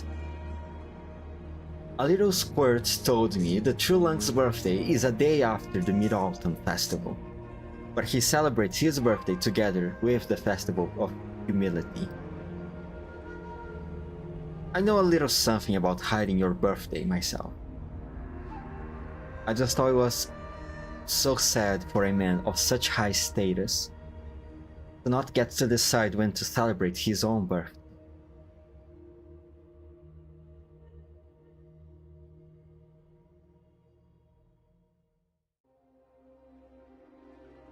You. I know you. Making your way here despite the odds, the risks, and even the possibility of losing your life. You must have something to say to me. Of course. To think that my life is so closely connected to someone I haven't even met before. That feeling is just so surreal. So I had to come and meet you. I was planning to offer this to you yesterday during the feast, but a whole bunch of things messed up my plan. Now's a good time as any though. I know it's Yanni's custom to discuss important matters over a meal. So dig in. When you're done, I have a load of questions to ask. And I want answers. Oh my god, she made it. She made it. She's so fucking lucky. She has no idea how fucking lucky she is.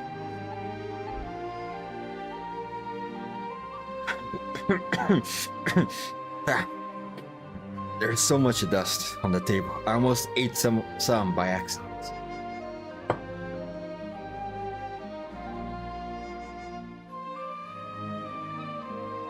Oh, sorry. I wronged you. I thought that was you, Cheng. Sorry. Let me try to do that again.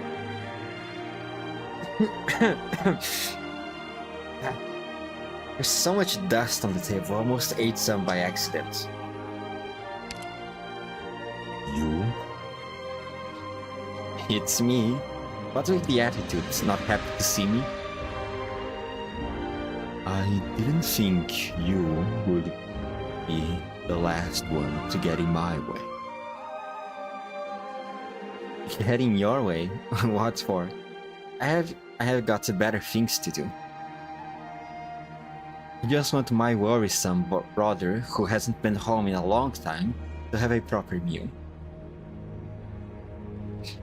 After a century, the first thing you do is return to this rundown temple. Do you feel like you haven't been locked up enough here, or do you actually like it here? I started this round of Weichi here, and likewise, I will end it in this temple.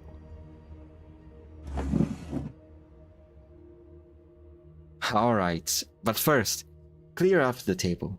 There's no space for a bowl. Why? To eat, of course. What else? You know what I am planning to do. Whatever it is, you shouldn't do it on an empty stomach.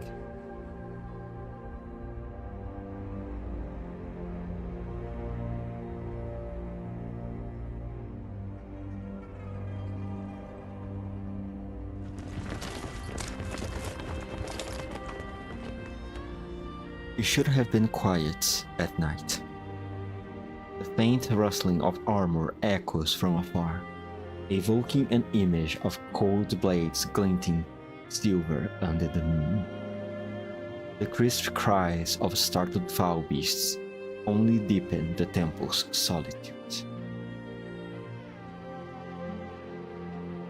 Those outside remain still, awaiting orders and waiting for the one inside to come up with an answer. What a show you have put on, with so many people just for one meal.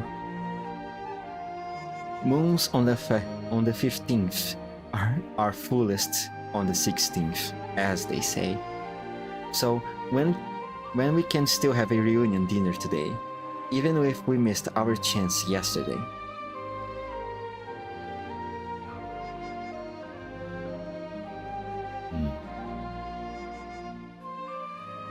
There's no need to rush. Why not finish this meal before you go? Wang, my second oldest brother.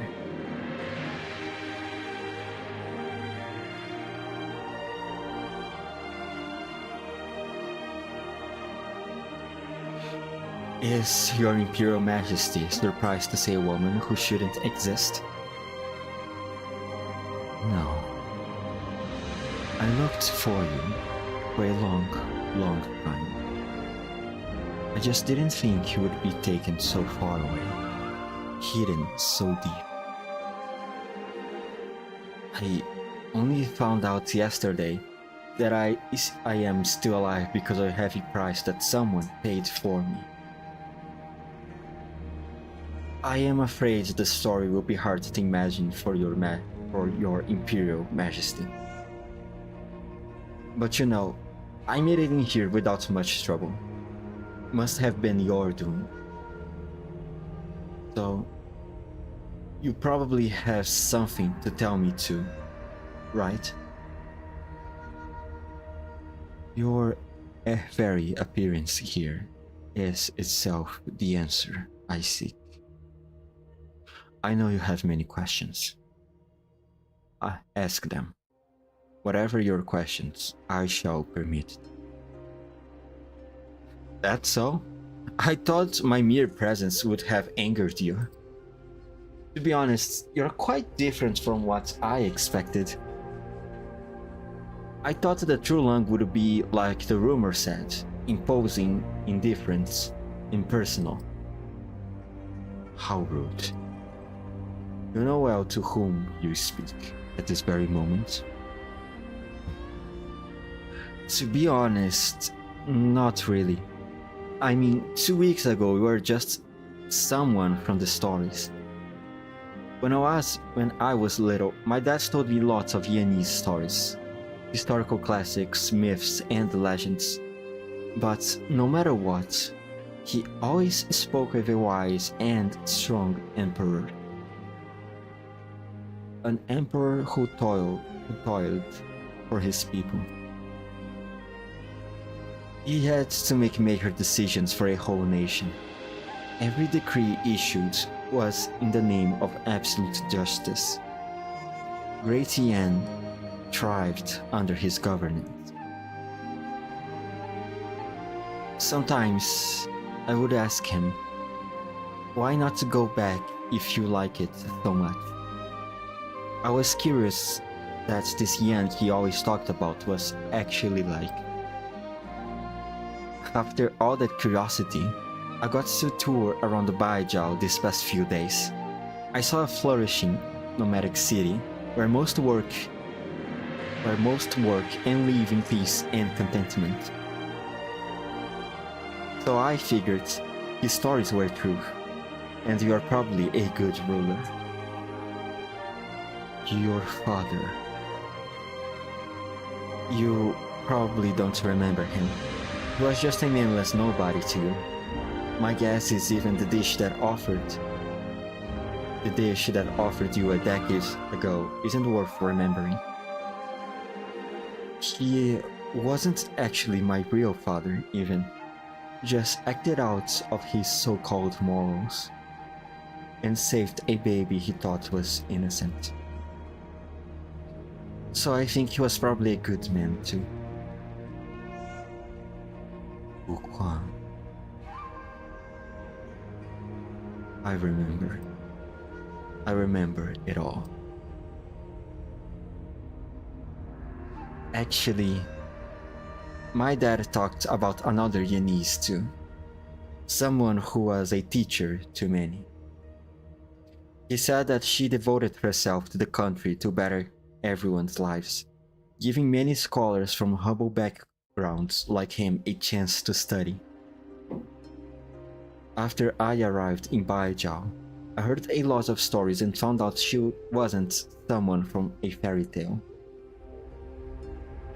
Yan did indeed have someone like her. I found out she was actually my relative. Your Imperial Majesty, could you tell me her story? She was one of the 3 Grand Ministers, admired by all, stern and unyielding, a timeless role model, the Grand Preceptor. She was the wisest and most learned erudite in Yan.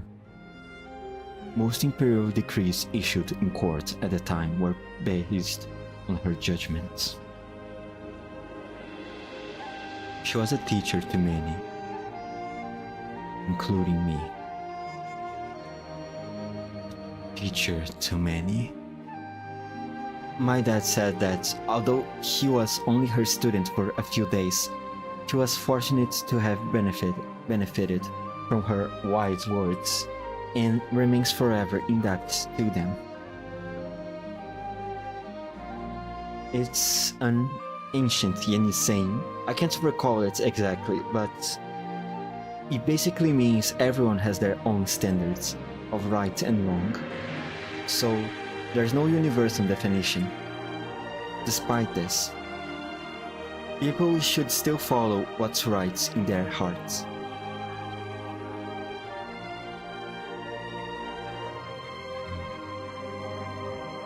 In worldly turmoil we tread, in our own conscience we trust.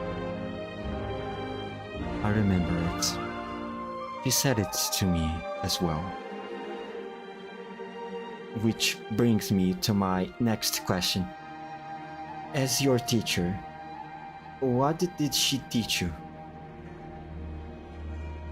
How to conduct myself as a person, as a minister, and as a ruler. Sounds complicated. What are the differences between the 3? As a person, to exercise decency and virtue, and keep the house in order. As a minister, demonstrates utmost loyalty and concern to the nation and the people. As a ruler, always put the people before yourself and strive to govern wisely. Make decisions for the sake of the realm. My words weigh heavy and can never be resisted. Can I understand that as you have all the power in your position, but you lose the right to admit any mistakes?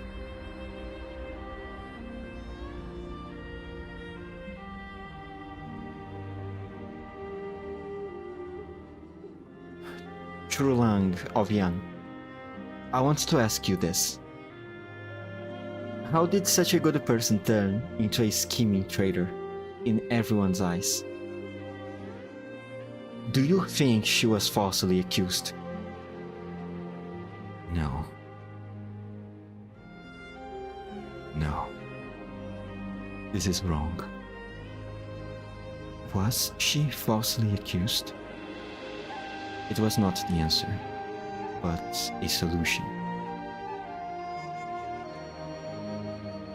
Sacrifice the life of one so that the entire nation can be stabilized and its people pacified. Trulang, how do the noodles taste? Why? I hear it's hard to get even good food down when you're feeling bad over something.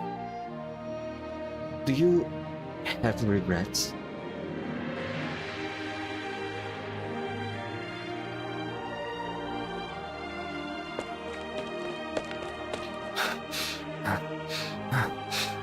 I heard you were here. Grant, Luthor.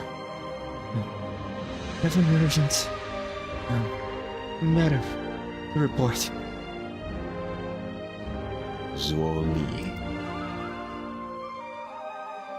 I just consolidated the survey data from the pharmacologist who has just returned from outside Yan. In the northeast, north of, and west of Yan, a total of 5 pheromones have shown signs of awakening. Oh. Oh. Oh.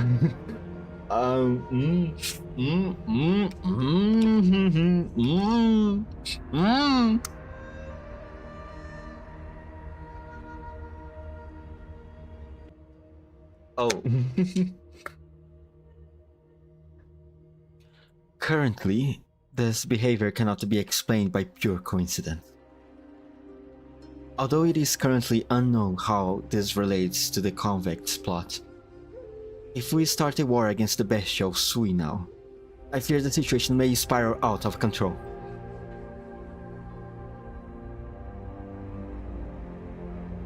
You don't seem surprised at all.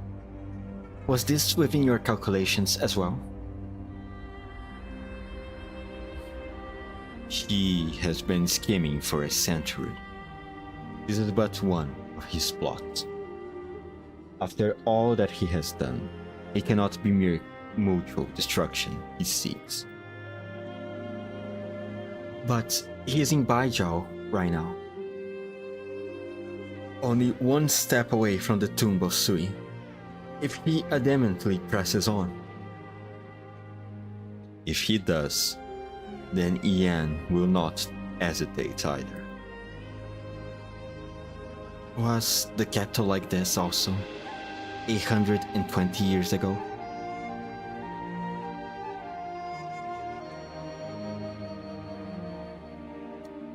The convicts had sneaked into the tomb of Sui in a futile attempt to eliminate it by himself. This resulted in the death of a proxy, and the bestial Sui began to stir. I looked through the Sui Regulator archives, but I never managed to figure out how he entered the mausoleum in the first place? Just who helped him enter the tomb of Sui?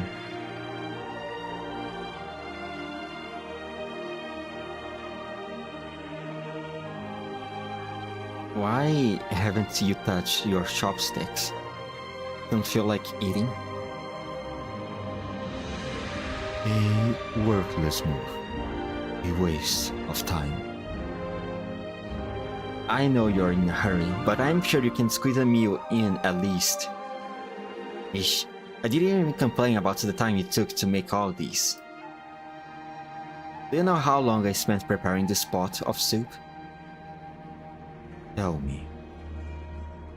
If we start counting for the moment you left, about a century, even longer if I include the time I spent sourcing ingredients and figuring out what to cook. Have you found the flavor you were searching for after all this time spent in preparation? No, I haven't. How could it be that easy?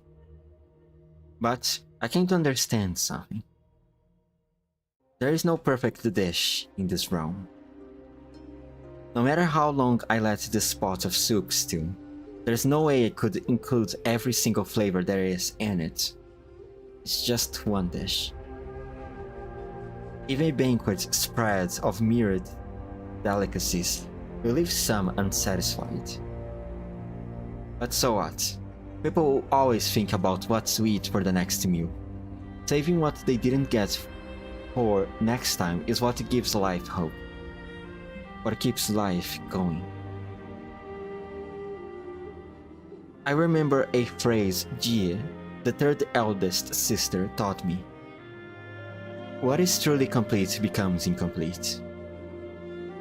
What should be the shorter version of what I just said, right? Water fills then spills, moon walks then wane. Wang, do you still remember what Jie meant when she gave you your true name in one long word? You came here to convince me. If all I have said, I am not also convincing myself. Am I not also convincing myself? When I walked out of that tomb, I couldn't tell the difference between how a human should live compared to a beast. I watched the people around me, both nobles and peasants alike. No matter the time or age, the people in this realm are mostly unhappy, miserable.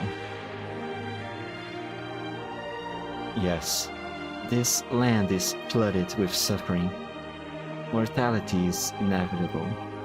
Meetings are fickle. Requests go unfinished, and love will leave one day. What happiness and joy there is seems so minuscule in comparison. Humans seek happiness and satisfaction, but they are no gods from the legends with their remarkable powers. Most times they find themselves helpless, powerless. My curiosity continued. What's the point of living when there's so much hardship everywhere? Only after a long time did I come to discover there is no happiness without sadness. How can one feel the joy of birth without knowing the grief of death? How can one rejoice over a meeting without experiencing the reluctance of separation?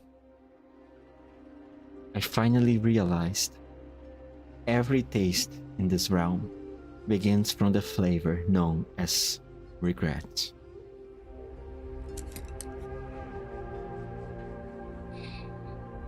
The man silently picks up the pair of chopsticks and slowly uses them to put food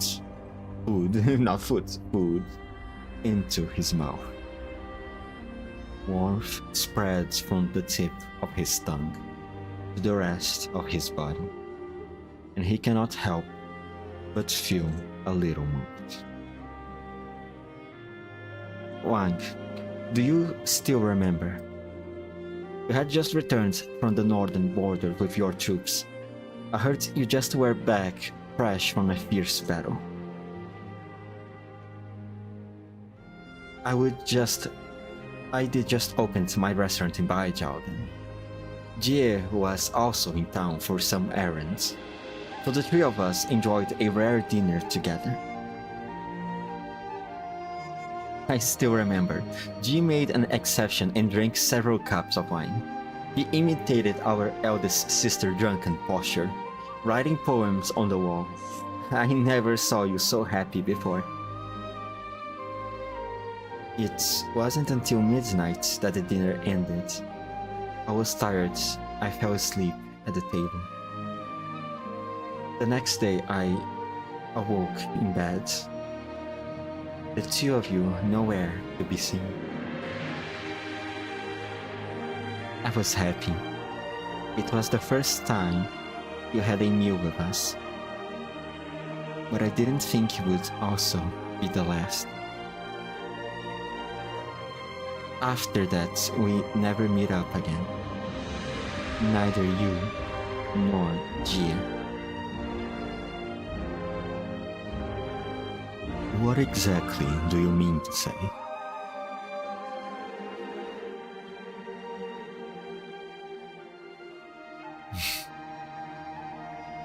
At first, I didn't understand why humans insisted on having meals together.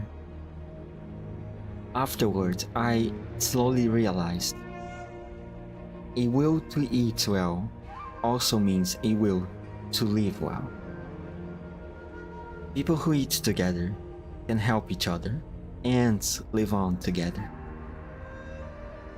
It's hard, but I have always been hoping to eat together as a family again.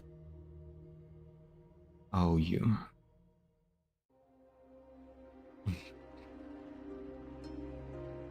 I have imagined many times of how my big brothers and sisters would come back to Baijiao one day. Maybe Nian and Dusk would squabble on one side of the table.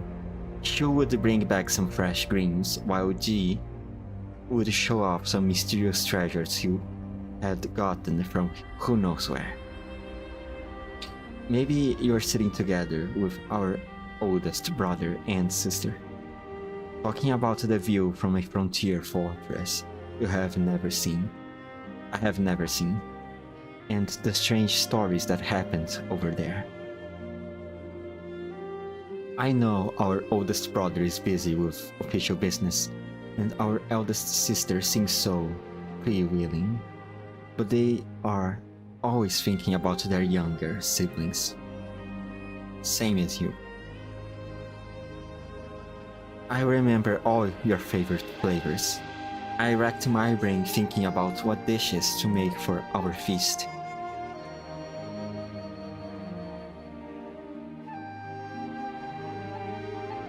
Even if I knew deep down that they might never come. But I still keep on hoping, because this is what keeps me from feeling hollow inside. It's what keeps my life going.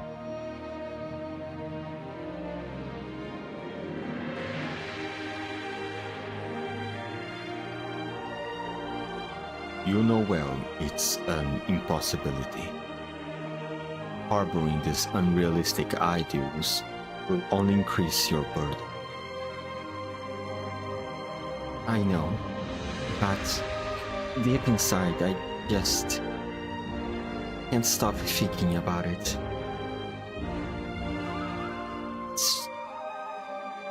It's just human nature to do that. To be honest, I miss Jie pretty deeply too. When she vanished, I spent every day thinking about her. I would think about her when I woke up, when I prepared meals. I would remember how she taught me to read and write, and how she would taste my cooking. And every time I would cry. That was when I learned for how eternal separation tastes to humans. Of course, I know you feel the same. So, the regret and pain inside you, I can sympathize too. Sympathize? How exactly you plan on sympathizing with what I have gone through? You forget, we're all I know you hate how the sweet regulator watched Gia die. You hate our eldest brother because he stopped you from taking revenge. You even hated Gia, resented her for paying the price on your behalf. But the one you hate the most is yourself.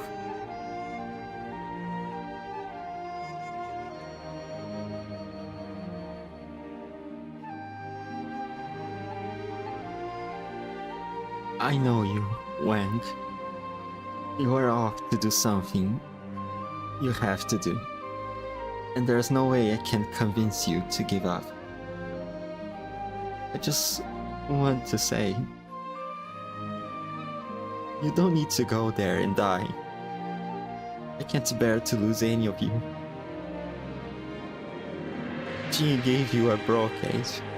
Shu gave you seeds. The only thing I can give you is this bowl of soup.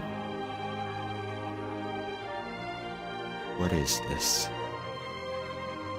It's a power I have never used before. I combine it with everything I have seen and experienced over 100 years outside the tomb to make this bowl of soup. Just take it as a helping from you to you. Wang, my brother, I really want you to come back safe. The hard-guard-looking man is silent for a long time. He raises his hands as if wanting to wipe the tears off the young man's face. But ultimately, his arm drops back down, deeply. I didn't want you to get involved in this. You especially. You have forgotten who you are, forgotten the difference between man and beast. You even forgotten the answer you sought, which is fine. You could have just lived on as you were. So why? Why did you remember and come here? It's fine if I forget who I am. But I can never forget the flavors deep inside. The feelings for the people I care about. You have all dwelled in the mortal realm for too long, and resemble humans too much. But in the end, it is a mere resemble. I will help all of you.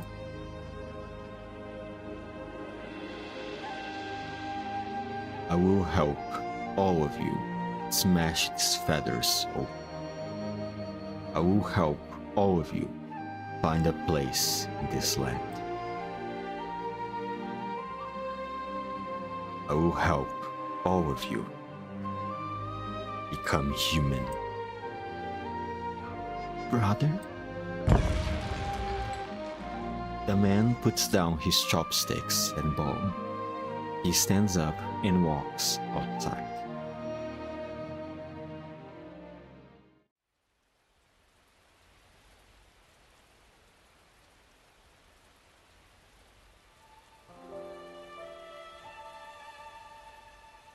It was only later that I realized what the price he spoke of truly meant. I think this is the true lung. It was a consequence I had never imagined before. Even though my elder brother, with the Grand Preceptor, had long foreseen this outcome. Or perhaps it was a way out.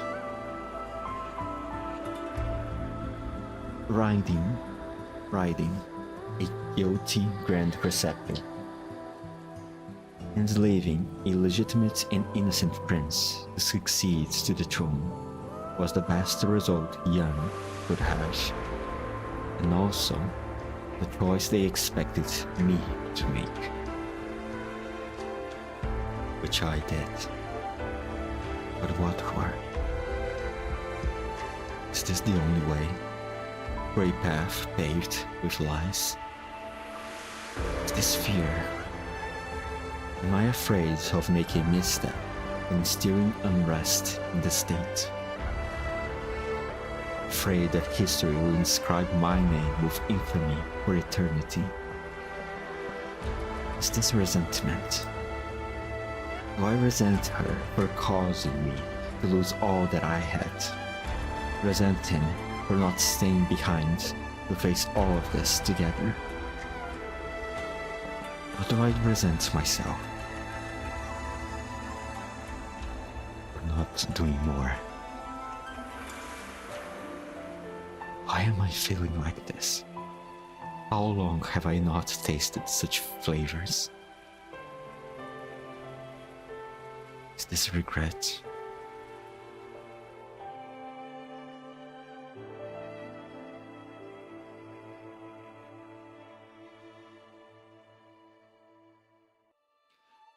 You know well, it was a critical time. The Trulang had just died from an unknown cause. The court was in panic, and powerful foes were waiting just outside. If the situation had been stabilized in time, the bloodshed would have been more than 1,000-fold greater. No, you don't understand. How could you? It's true, I don't. All these considerations you have mentioned are leagues away from me. I couldn't even begin to imagine what it feels like being responsible for the fates of so many people. The most noble sacrifice I have seen was just a few idiots who shed all their blood on the battlefield for their ideals.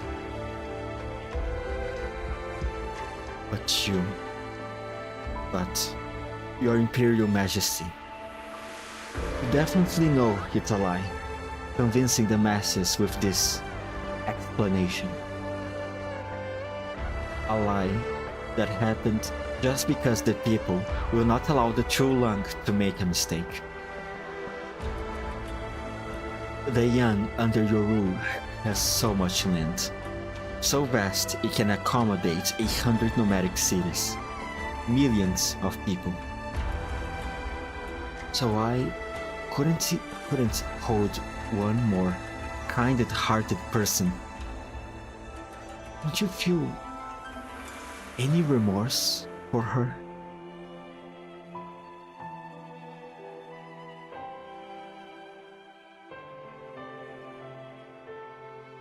What choice should I make? What choices did I even have?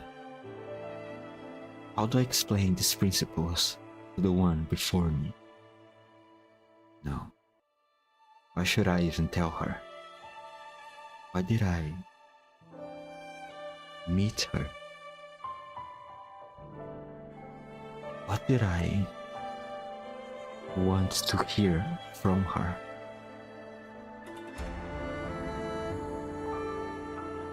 Well, I get it.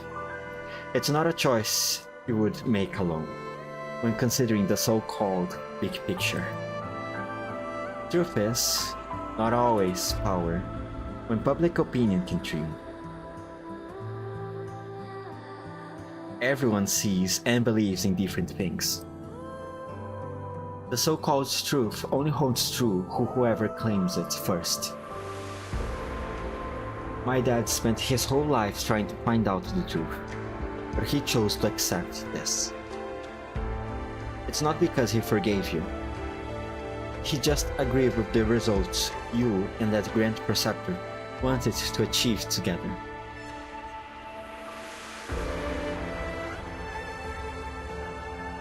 The occupant of the Dragon Throne puts down his chopsticks, and a light, faint sign, echoes throughout the Great Hall.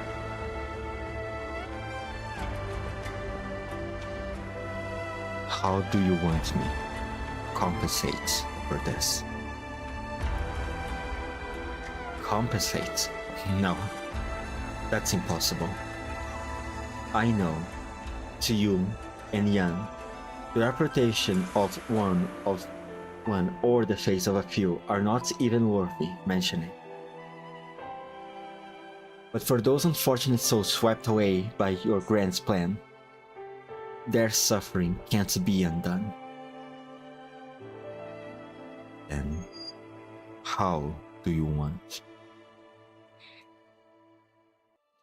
Yeah, well, I was thinking about it before I came here. What kind of outcome do I even want? An apology from you? To clear their names? But is that enough comfort to those who are gone? Doesn't mean anything to those left behind. I even considered the worst outcome of our meeting.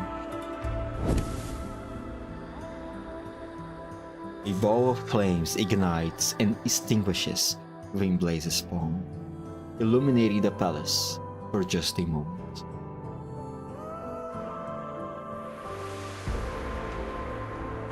I just want you to promise me one thing. Don't forget them.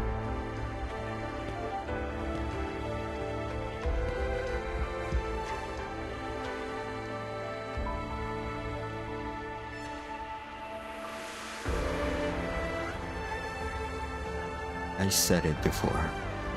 There is no need to wait on me here. Your Imperial Majesty's safety is paramount, so I beg your pardon for our defiance against your rule.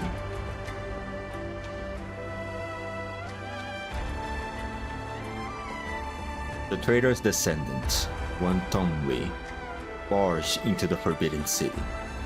It was a merciful act to grant her an audience. Shall we charge her on grounds of deceiving your Majesty? No. News from the Sui Regulator. The convict has returned to the ancient state temple. Both Jian Shi's and Imperial Guardsmen are already in position. Yumen is also ready for battle. Shall we give the order to slay him at once?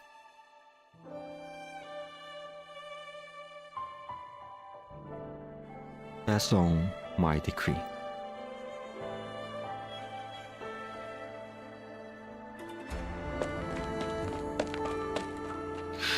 Lazy! You... Good to see you alive. What happened to you? Your face is all black and blue. Got your ass whooped? You're one to talk. I can feel your hands trembling. Are you scared?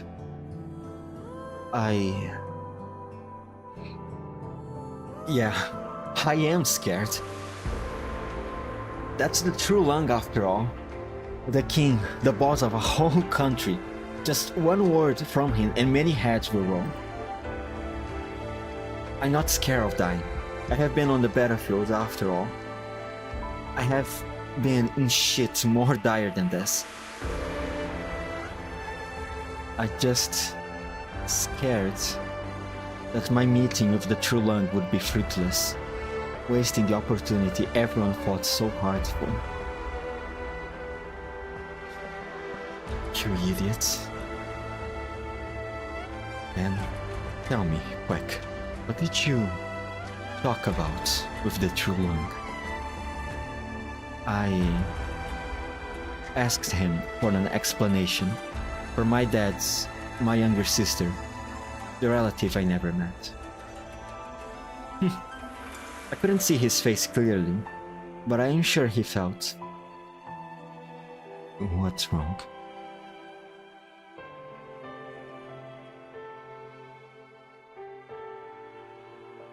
It's snowing?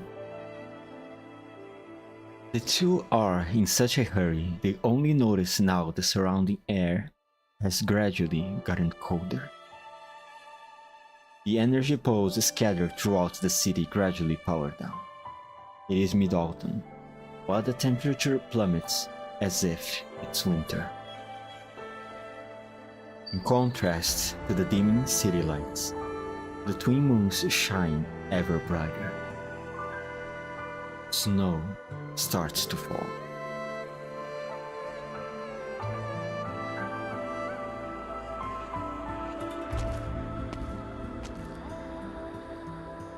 Time's almost up. We should go, Deputy Minister Yu. Put it on me. But, Deputy Minister Yu, we're all aware of the man you are, so why not? All criminals should walk in a conch and chains. Even suspects should be clamped in irons.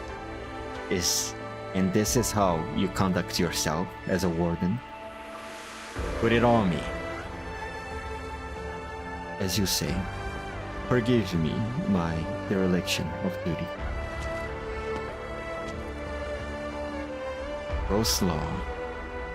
Let us savor this moonlight. A snowflake floats through a window, landing on the prisoner's face.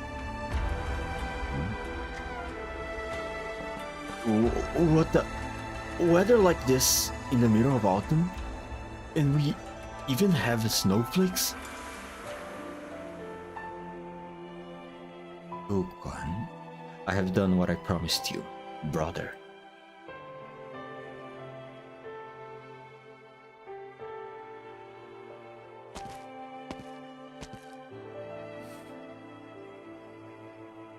Ning Yin is back in the study.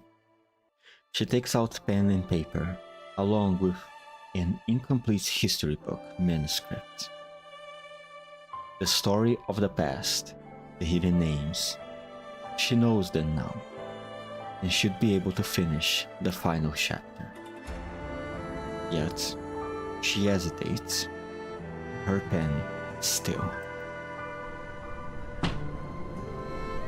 A gust of wind flings the window open and shuts the book. A single snowflake lands on her draft, making the first stroke.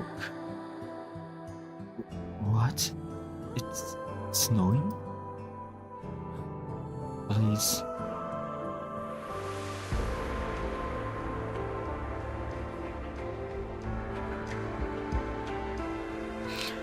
Is your shopkeeper still not here? He's really not here this time. It's fine. I guess I am bound to never meet him. I vowed to show everyone a feast of 100 delicacies never before seen. But it turned out to be a joke in the end. I'm a joke myself as well. I'm ready to let go, be it Ding Fenlo or my culinary skills. Chef Mo, He told me to give this to you when you showed up looking for him. He knew I would come. Jiang brings out an empty bowl, but a wooden plate lies within. Carved on it, in firm, strong strokes, are 4 Yanese characters. Shansha Jini, first under heaven.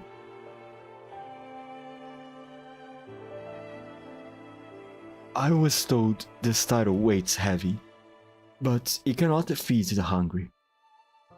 He also said that while culinary skills can be compared, hunger treats kings and paupers alike.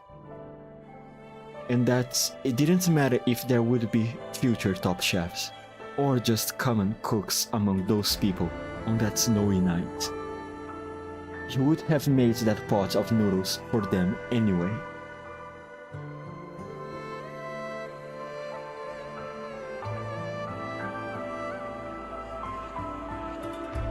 The old man is struck dumb, and then immediately bursts into hearty laughter. Snow buffets his face. He has not felt this awake or elated for a long time.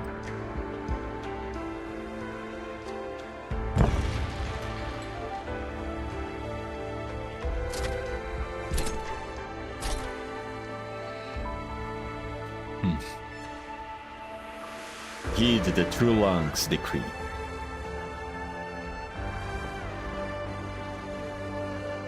Mobilize 7/10 of the city's energy to open the tomb of Sui. Yes. The Pheromonks are also the citizens of Yan, no different than humans. And if my citizen has an injustice to appeal, I will grant him permission. Should he succeed, he would render Yan a meritorious service by ridding this 1,000-year concern once and for all. If he fails and the bestial Sui awakens, then he shall have the full might of Yan behind him. Together, we shall slay the beast until the thread is no more. Your Imperial Majesty, you intend to pardon the convict? Yes. There are many more I should pardon. I pardon the convict Pheramut Wang, for the crimes of manipulating the courts and deceiving the Emperor. I pardon the Grand Preceptor for the crimes of false counsel, self-deprecation, and treason. I pardon the deposed Imperial heir, Yang Wu, for the crimes of dereliction of duty, abandoning his brother, and failing to uphold righteousness. As for myself, failing to discern right from wrong, bringing injustice upon the good, failing to prevent war, leading to the death of many. Crimes so heinous, a pardon is impossible. Though unworthy of the throne I occupy, I must do what I can. I will ensure Yan's fate belongs solely to its people. I will settle my debts to this nation in full. And when that day comes, I will await judgment for my crimes. Yang Wu, it will be time for you to return.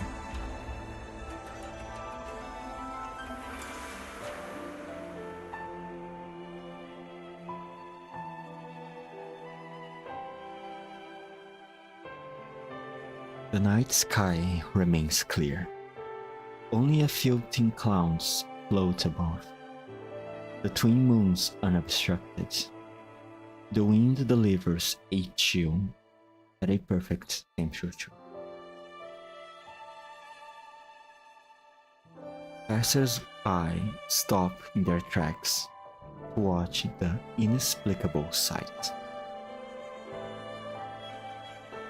So much snow. What's going on here? Baijiao energy poles are reducing their power. It seems the energy is being redirected elsewhere. The city has not seen snow for many years. I see. Blaze recalls when she entered the city. Her eyes were drawn to these innumerable energy poles that seemed to never dim.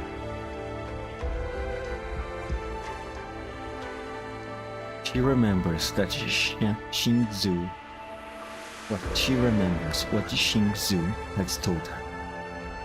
Baijiao's magnificent founding history.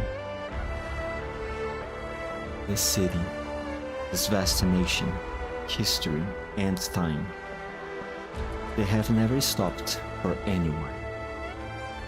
Until now.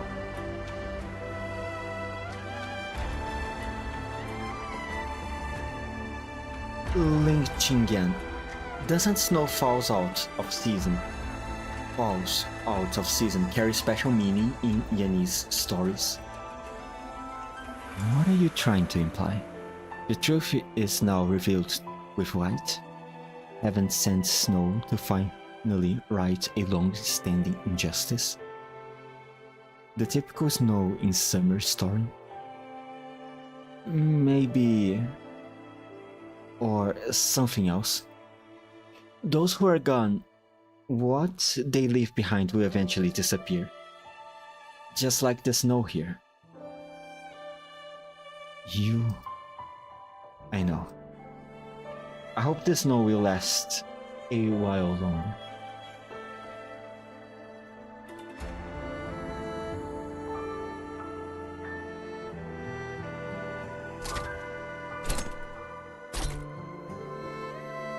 Fully armored soldiers line up both sides of the path, spanning across the entire city. The man dragged himself through a long black corridor. With every step he takes, he feels that ancient, enormous existence responding to his visitation.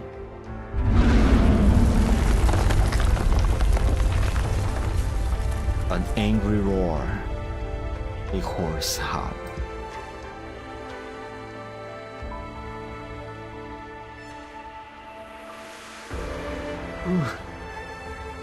Oh, my head. This doesn't feel like the usual hangover from the Husang wine I had last night. Alas, I see. It awakens from its farcical dream. An inevitability.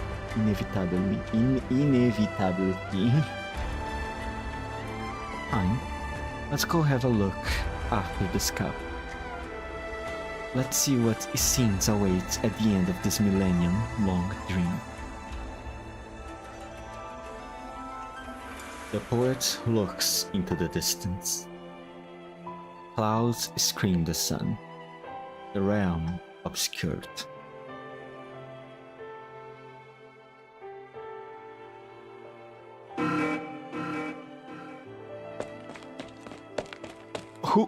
Who was it? Professional work should be left to actual pros. Who the heck messed with my adjustments? Zip it. I have been here the entire time, and no one's come. I sneaked it out for just 2 rounds of mahjong with the non-Ye Chanchis next door. How did this heart get hypertension again? Do you still not get it? I am afraid they have arrived. Arrived? Would those old fellows at Baijiao let him go in that easily? Did you forget? A century ago, he walked into the tomb the exact same way. Afterwards, Jie vanished, and we still don't know what even happened. This time... Gus, you scared? Yes, I am. This is it. Only someone without a heart or brain wouldn't be afraid. I have no intention to just vanish. Oh, it's where we agree on something. Then, what are we waiting for? Let's hurry before these old bones realize what we are up to. You want to? With how things are, there's no way we are just going to sit here and wait to die. The Sui regulator is the least of our concerns right now. Let's go back home and hold a real family reunion.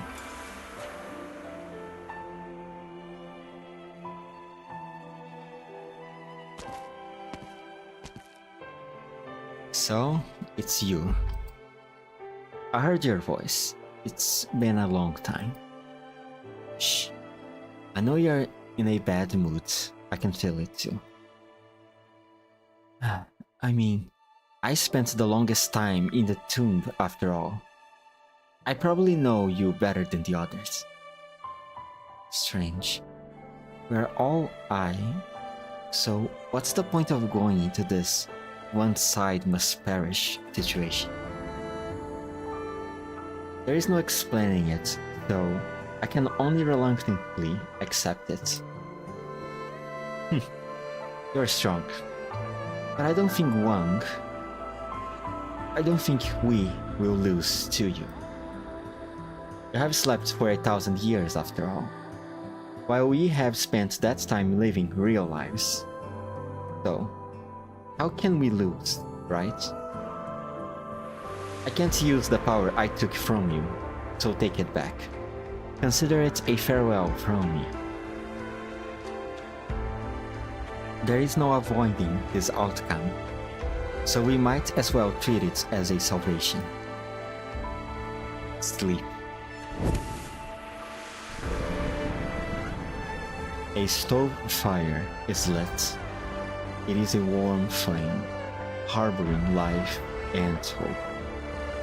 Enough to dispel the chill of the winter night and the anxiety in the people's hearts. The restless ancient behemoth far away returns to calm yet again. Moonlight fills the city, and every dreamer dreams a good dream.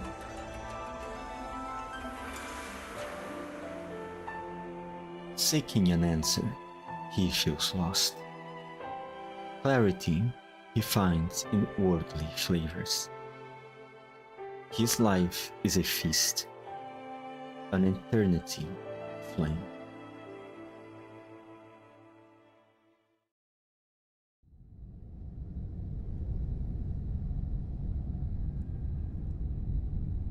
It's gotten quiet inside. I suppose our youngest brother Soup was timely. We ended up troubling him a little. Was your visiting him earlier not part of your plan? Truly, nothing gets past you. This is it. Shall we go in together? No. Hand me the items. With these blades, and what we got from our dear sister and youngest brother, our strength still pales in comparison, but at least the odds don't seem insurmountable. What now?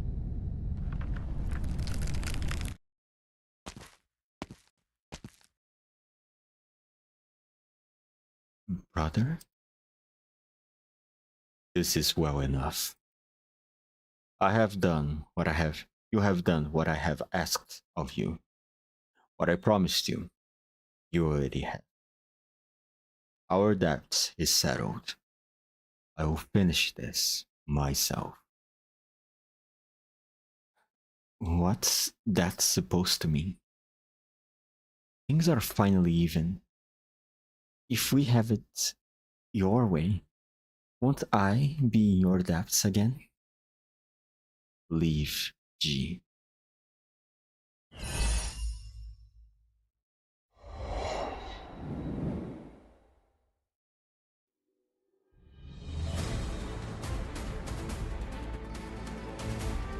What happens next is between us.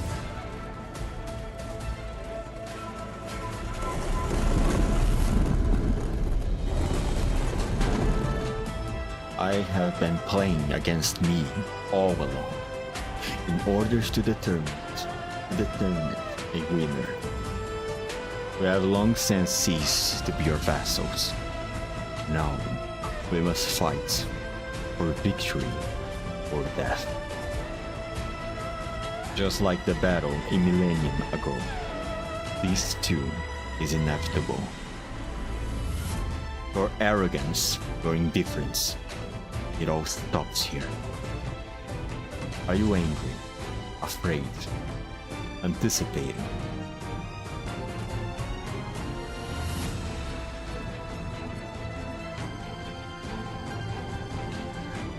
Come.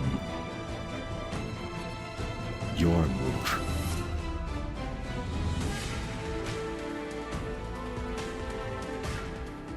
Oh, oh man.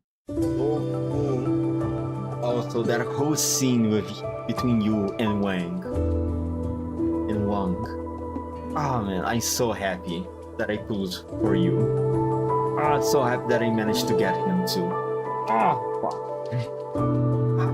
So cool. Oh, cool. Okay. Alright.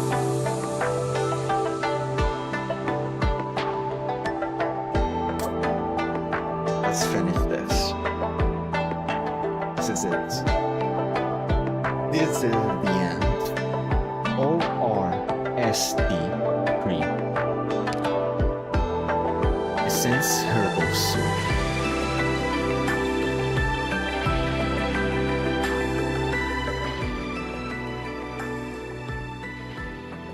Opaque soup with a slip of clarity. Do not ask the way. Stick it yourself.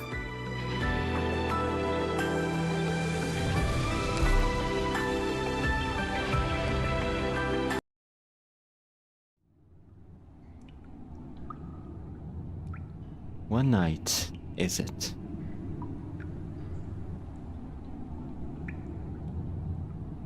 A gloomy mausoleum sits in pitch black silence. In the chaotic darkness, even time seems to come to a standstill. How long has it been since the last sign of activity in here? But on this day, a new voice echoes in the tomb. Where is this tomb? Who am I? Unknown. Who are you?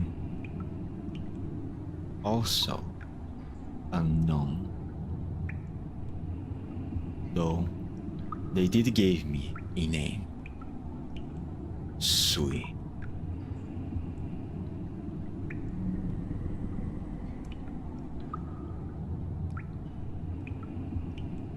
Have you been here for a long time?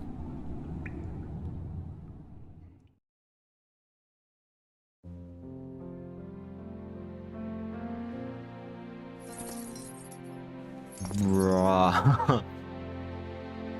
What does that mean exactly? I mean, no, wait. You did say he was the one who spent the longest time in the tomb. So maybe that's one of those moments?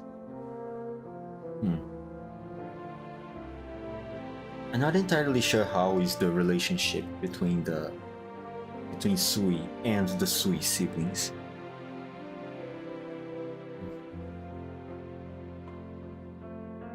If you would, Mr. Yu. Before you take me away, might I make a presumptuous request? If it's not too much trouble, could you go over to that small restaurant across the street and buy me a bowl of plain rice with a cup of tea? It's no good to be imprisoned on an empty stomach. It's my job. Please, wait a moment.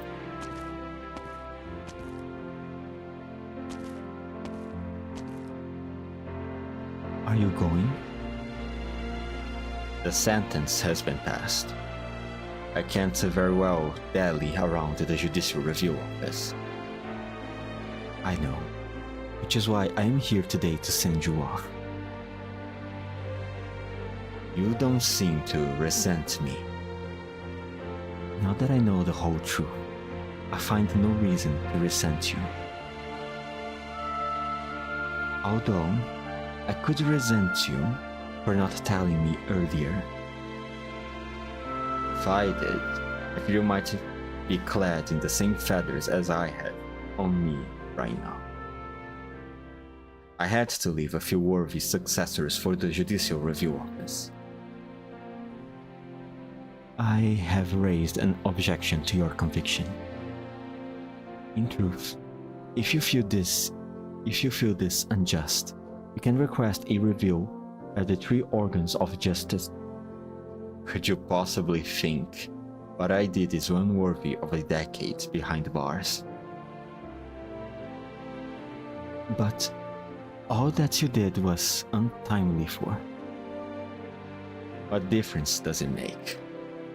The law is the law, not a mere guide to what is moral. If I refuse to comply with the law today, how many more like me will there be in the future, and how much chaos will they create in the name of morality? It is unlike a disciple of mine to be spouting such words. I have been careless in my words. It is up to young people like you, and those who follow, to steer the law closer to what they deem is right. I've been waiting for that day, and since that pine tree on the mountains still stands, I will also be waiting for you to cut it down and craft me a coffin from its wood.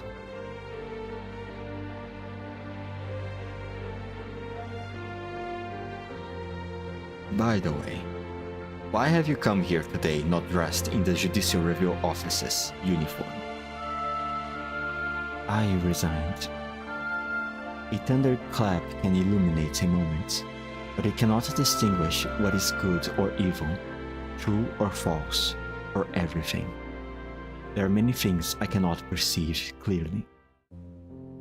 The pine tree remains on the mountain, but it is merely a tree. What the mountain climber sees in the tree depends on their intentions. I will return to the Tianxi Bureau and practice my craft for a while. Very well. Doing something you don't understand with muddled eyes will never bring you any achievement. Sir, there's still one thing I do not understand. What exactly did you insist on investigating the Grand Preceptor's case? Why exactly? Why, you ask? I organized the files surrounding the case only to find Gu Quan was not the only one who sacrificed everything he had for this affair. Gu Quan may have had his own motives, but you have no direct connection to the case, save for being under orders back then to bring this unresolved case at the Judicial Review Office to light.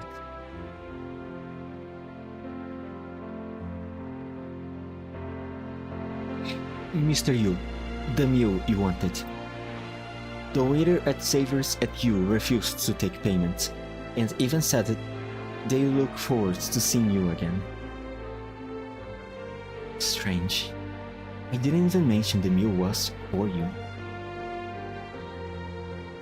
I recall meeting Gu Quan in a restaurant several decades ago, when he imparted this to me. Too many colors blind the eyes, too many flavors fill the tongue. I only understood his words later, probably owing to my short-sightedness and dull sense of taste. My eyes see only the unvarnished truth, and my tongue savors only the unaltered taste.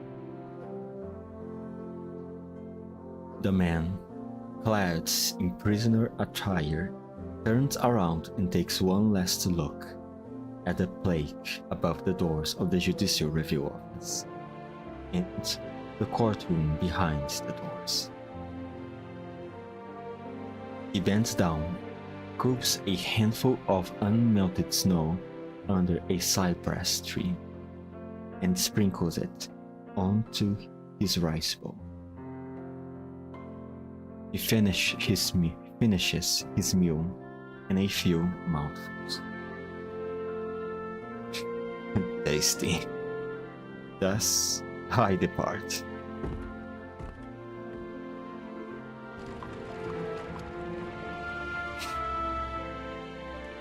I love this song so much. Why are you here? Because of a mistake, an oversight. I can feel it. You are in so much pain, so much anger. But after so long, your wound is healing. Your rage is subsiding. You sound exhausted? Yes. My consciousness, my soul, it has split into multiples. Just like you. Where did they go? Sorry, where did they go? Outside the tomb. They call it the mortal realm. The mortal realm? Is it a beautiful place? Not at all.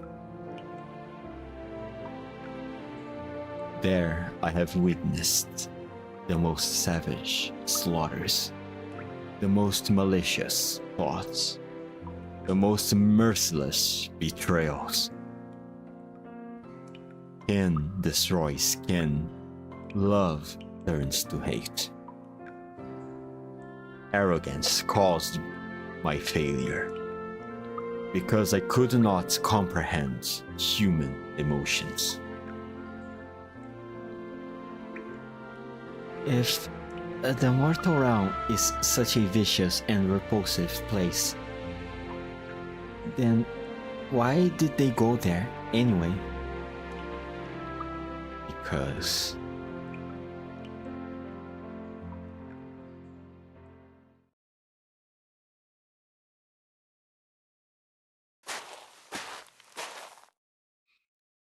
who goes there? Quite the distance you have hiked. Where are you off to? Why does this concern you? I'll tell you why. You caused a ruckus in Yan, and you expect me to do nothing? You old things probably forgot the pain of a wound before it even healed.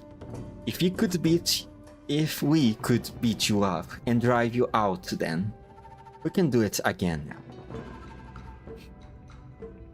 With just yourself? Laughable.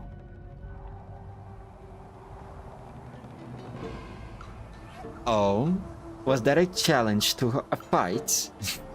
Let's go. I know you have a few words down in that belly of yours. Let's see who's stronger, you or that painter.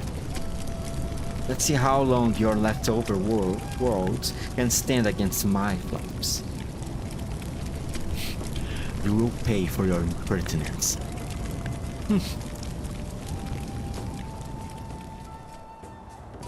Forget it. There's no use in killing you. It would only mold another body to life just like before. If this is your excuse for backing down, I accept.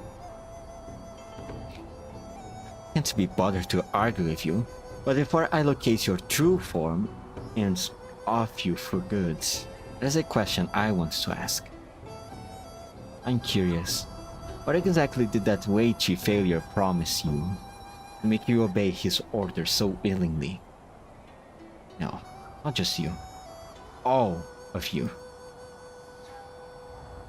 His plots do not concern me. We only share some common goals. The one I seek is that disgraceful traitor imprisoned in a tomb. If you only wanted revenge, would have just killed its proxies one by one, then wait for it to die in war with Yang. So many years have passed. Your so-called kin on this land surely only numbers a few now. You're just feeling nostalgic. This human emotion is what makes you different than beasts. Absurd. Nope. That can't be the only reason why you have conspired with him. Don't think you can fool me. In all these years, Yan has always kept a few pairs of eyes on you. Are you lot still thinking about that thing under Baijiao?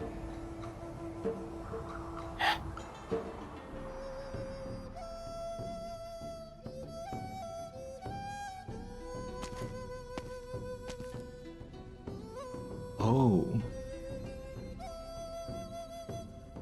Uncle Lee, are we gonna find Dad here? This was the only place I got after asking around. After so many years apart, it's the first time I was hoping news about him would turn out to be false. But I can't think of anyone else who would fit the bill. Someone so obsessed with martial arts that they have fought everyone worth fighting and even intentionally injured orders on multiple occasions. How did he end up like this? No clue. His obsession is unmatched. Although, the stronger the obsession is, the harder it usually is for the mind to break.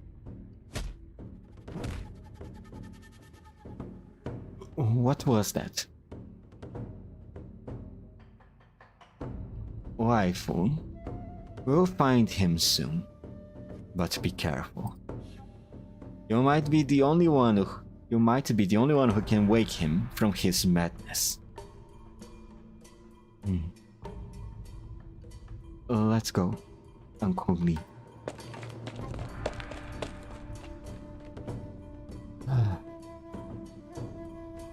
Was the blade falling into his hands truly a slate of fate? Yangshu. Oh, Yangshu. If someone were to happen to Huai Chanpei, it will be on your head.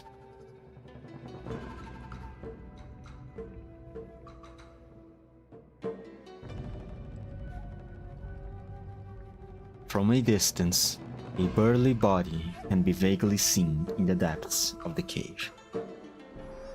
Heavy fists repeatedly pound the rock walls, leaving bloodstains that resemble plum blossoms. Every punch shakes the entire cave. Only now do the visitors realize This cave has been carved out by punches. Jesus fucking Christ. 40 years. The first under heaven. When did I? Blade. I can't give it away. Throw. I better throw it away. My daughter. I want to let you harm her.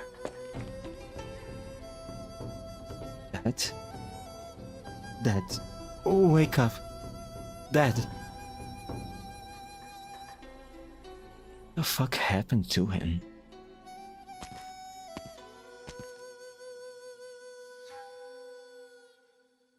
You can almost see Baijiao from here. Visiting this post house was, as unexpectedly, turned into a trip down memory lane. What? You lot insisted on following me, so why the silence now? Oh, you died. All who died here are our brothers. All for loyalty. Lord, wait. Someone's following us. Watch out.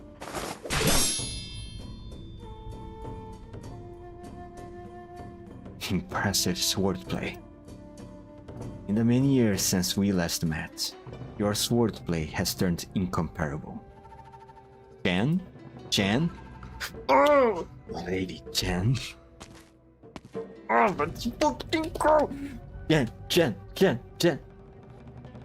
Long time no see. Wei Yan Wu. Uncle. Hui Jie.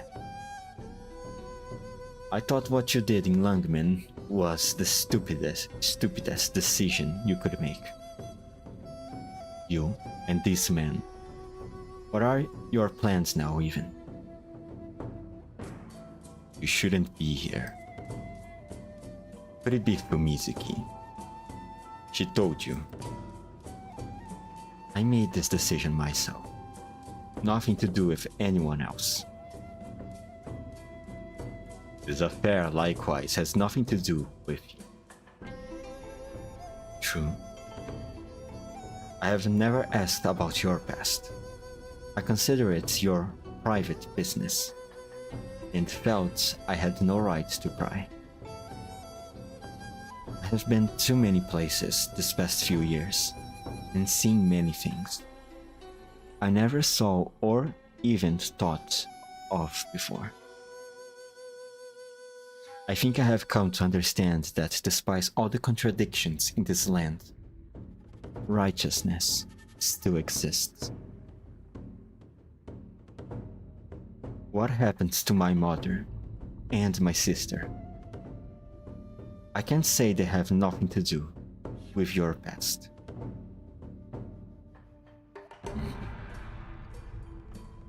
So I want to see for myself how you plan to unravel this past you have been entangled in your entire life.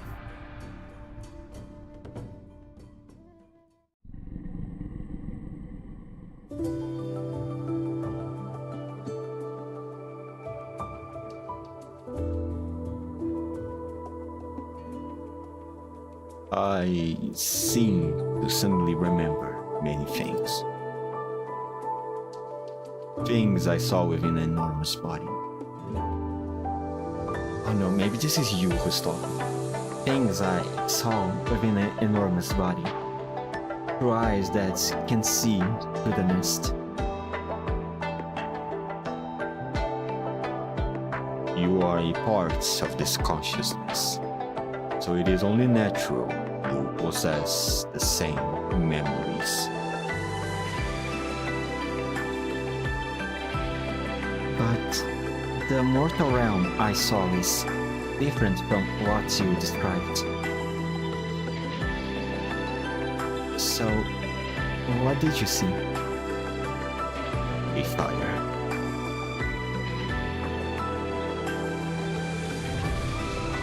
It's the very... I don't know who is talking. Ah, god damn it. At least tell me, game. God damn it. At the very beginning, people congregated to fend off ferocious wild beasts and started a fire to light up the cold night. They gathered around the flames, forged all sorts of tools, and cooked all kinds of dishes. Their faces bore many expressions I cannot comprehend. I really want to know what those feelings are. Such a thought is very dangerous. Dangerous? Your kin, the proxies who are already roaming about the mortal realm, entered it with similar thoughts. But the only thing awaiting them was endless torture. Did they all want to become human? Before I become one, first, I want to know, what is humanity? Where should I go to look for my answer? Just go. Take a walk in the mortal realm.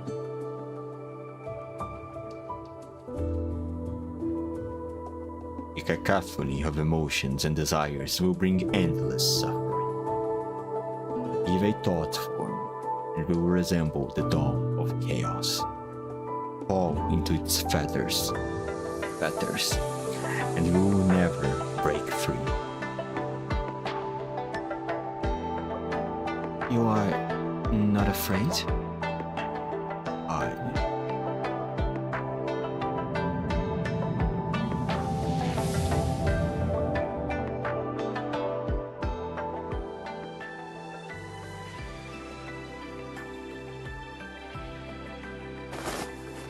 Ah! Oh, just a dream. I guess it's not so strange to dream about it. Where's everyone? The young chef leaps off the couch, stretches himself, and rubs his eyes hard. The kitchen before him remains the same, pots and pans all in place. He seems to suddenly think of something and hurriedly opens a cupboard, taking out bottles of oil, salt, soy, sauce, and vinegar. Carefully, he drips a drop from each bottle into his mouth, one by one. His brows tightly knit, deep in thought. Only after a long time does a smile appears on his face. Phew, thank goodness. Still tastes the same. Whether as man or beast, whether I remember or not, it doesn't seem to make much difference. The flavors of the lands are endless, and I have discovered all the ones I have been seeking. As for what comes next, let's not think about that right now. Enjoy the flavors of today and leave tomorrow's worries for tomorrow. That's all there is to it. Let's get cooking.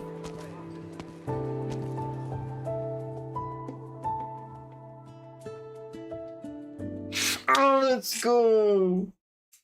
Oh, man. This event was cool. Wait, let me... I always forget to lower the volume when I enter this stage selection screen. Oh man, this event was so cool, dude. Like, it was nice. It started a bit slowly initially, but then it starts to unveil itself into this grand scheme of things, and the whole situation involving Gukwan showed showed itself to be much more complicated than I initially thought. Also, this I really enjoyed the scene between Yu and Wang. Oh, it was so nice. Very emotional too. Ah, man.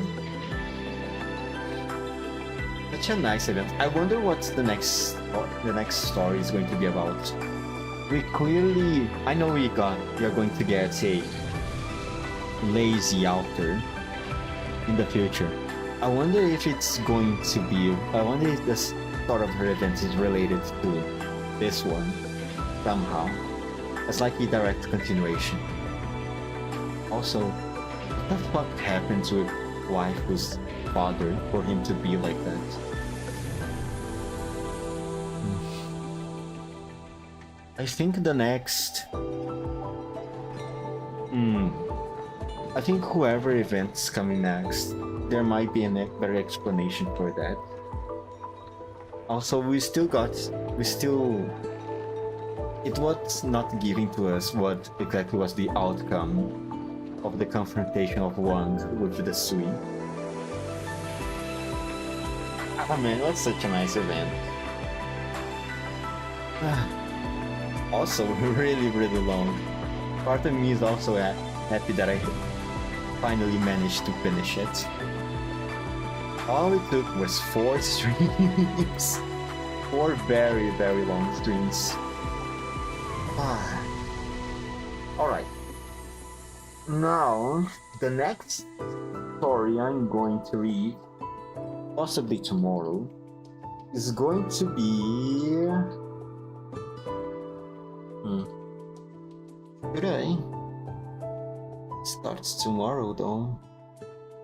Because I do have some classes later on Wednesday and on Friday at night.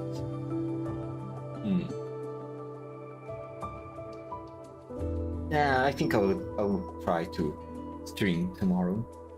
The next story is now going to definitely be GFL1's side story that is currently happening right now. Reloading permitted. This time I promise, okay? For real this time. No change of plans last minute. Like it happened. Okay. Anyhow, that's everything.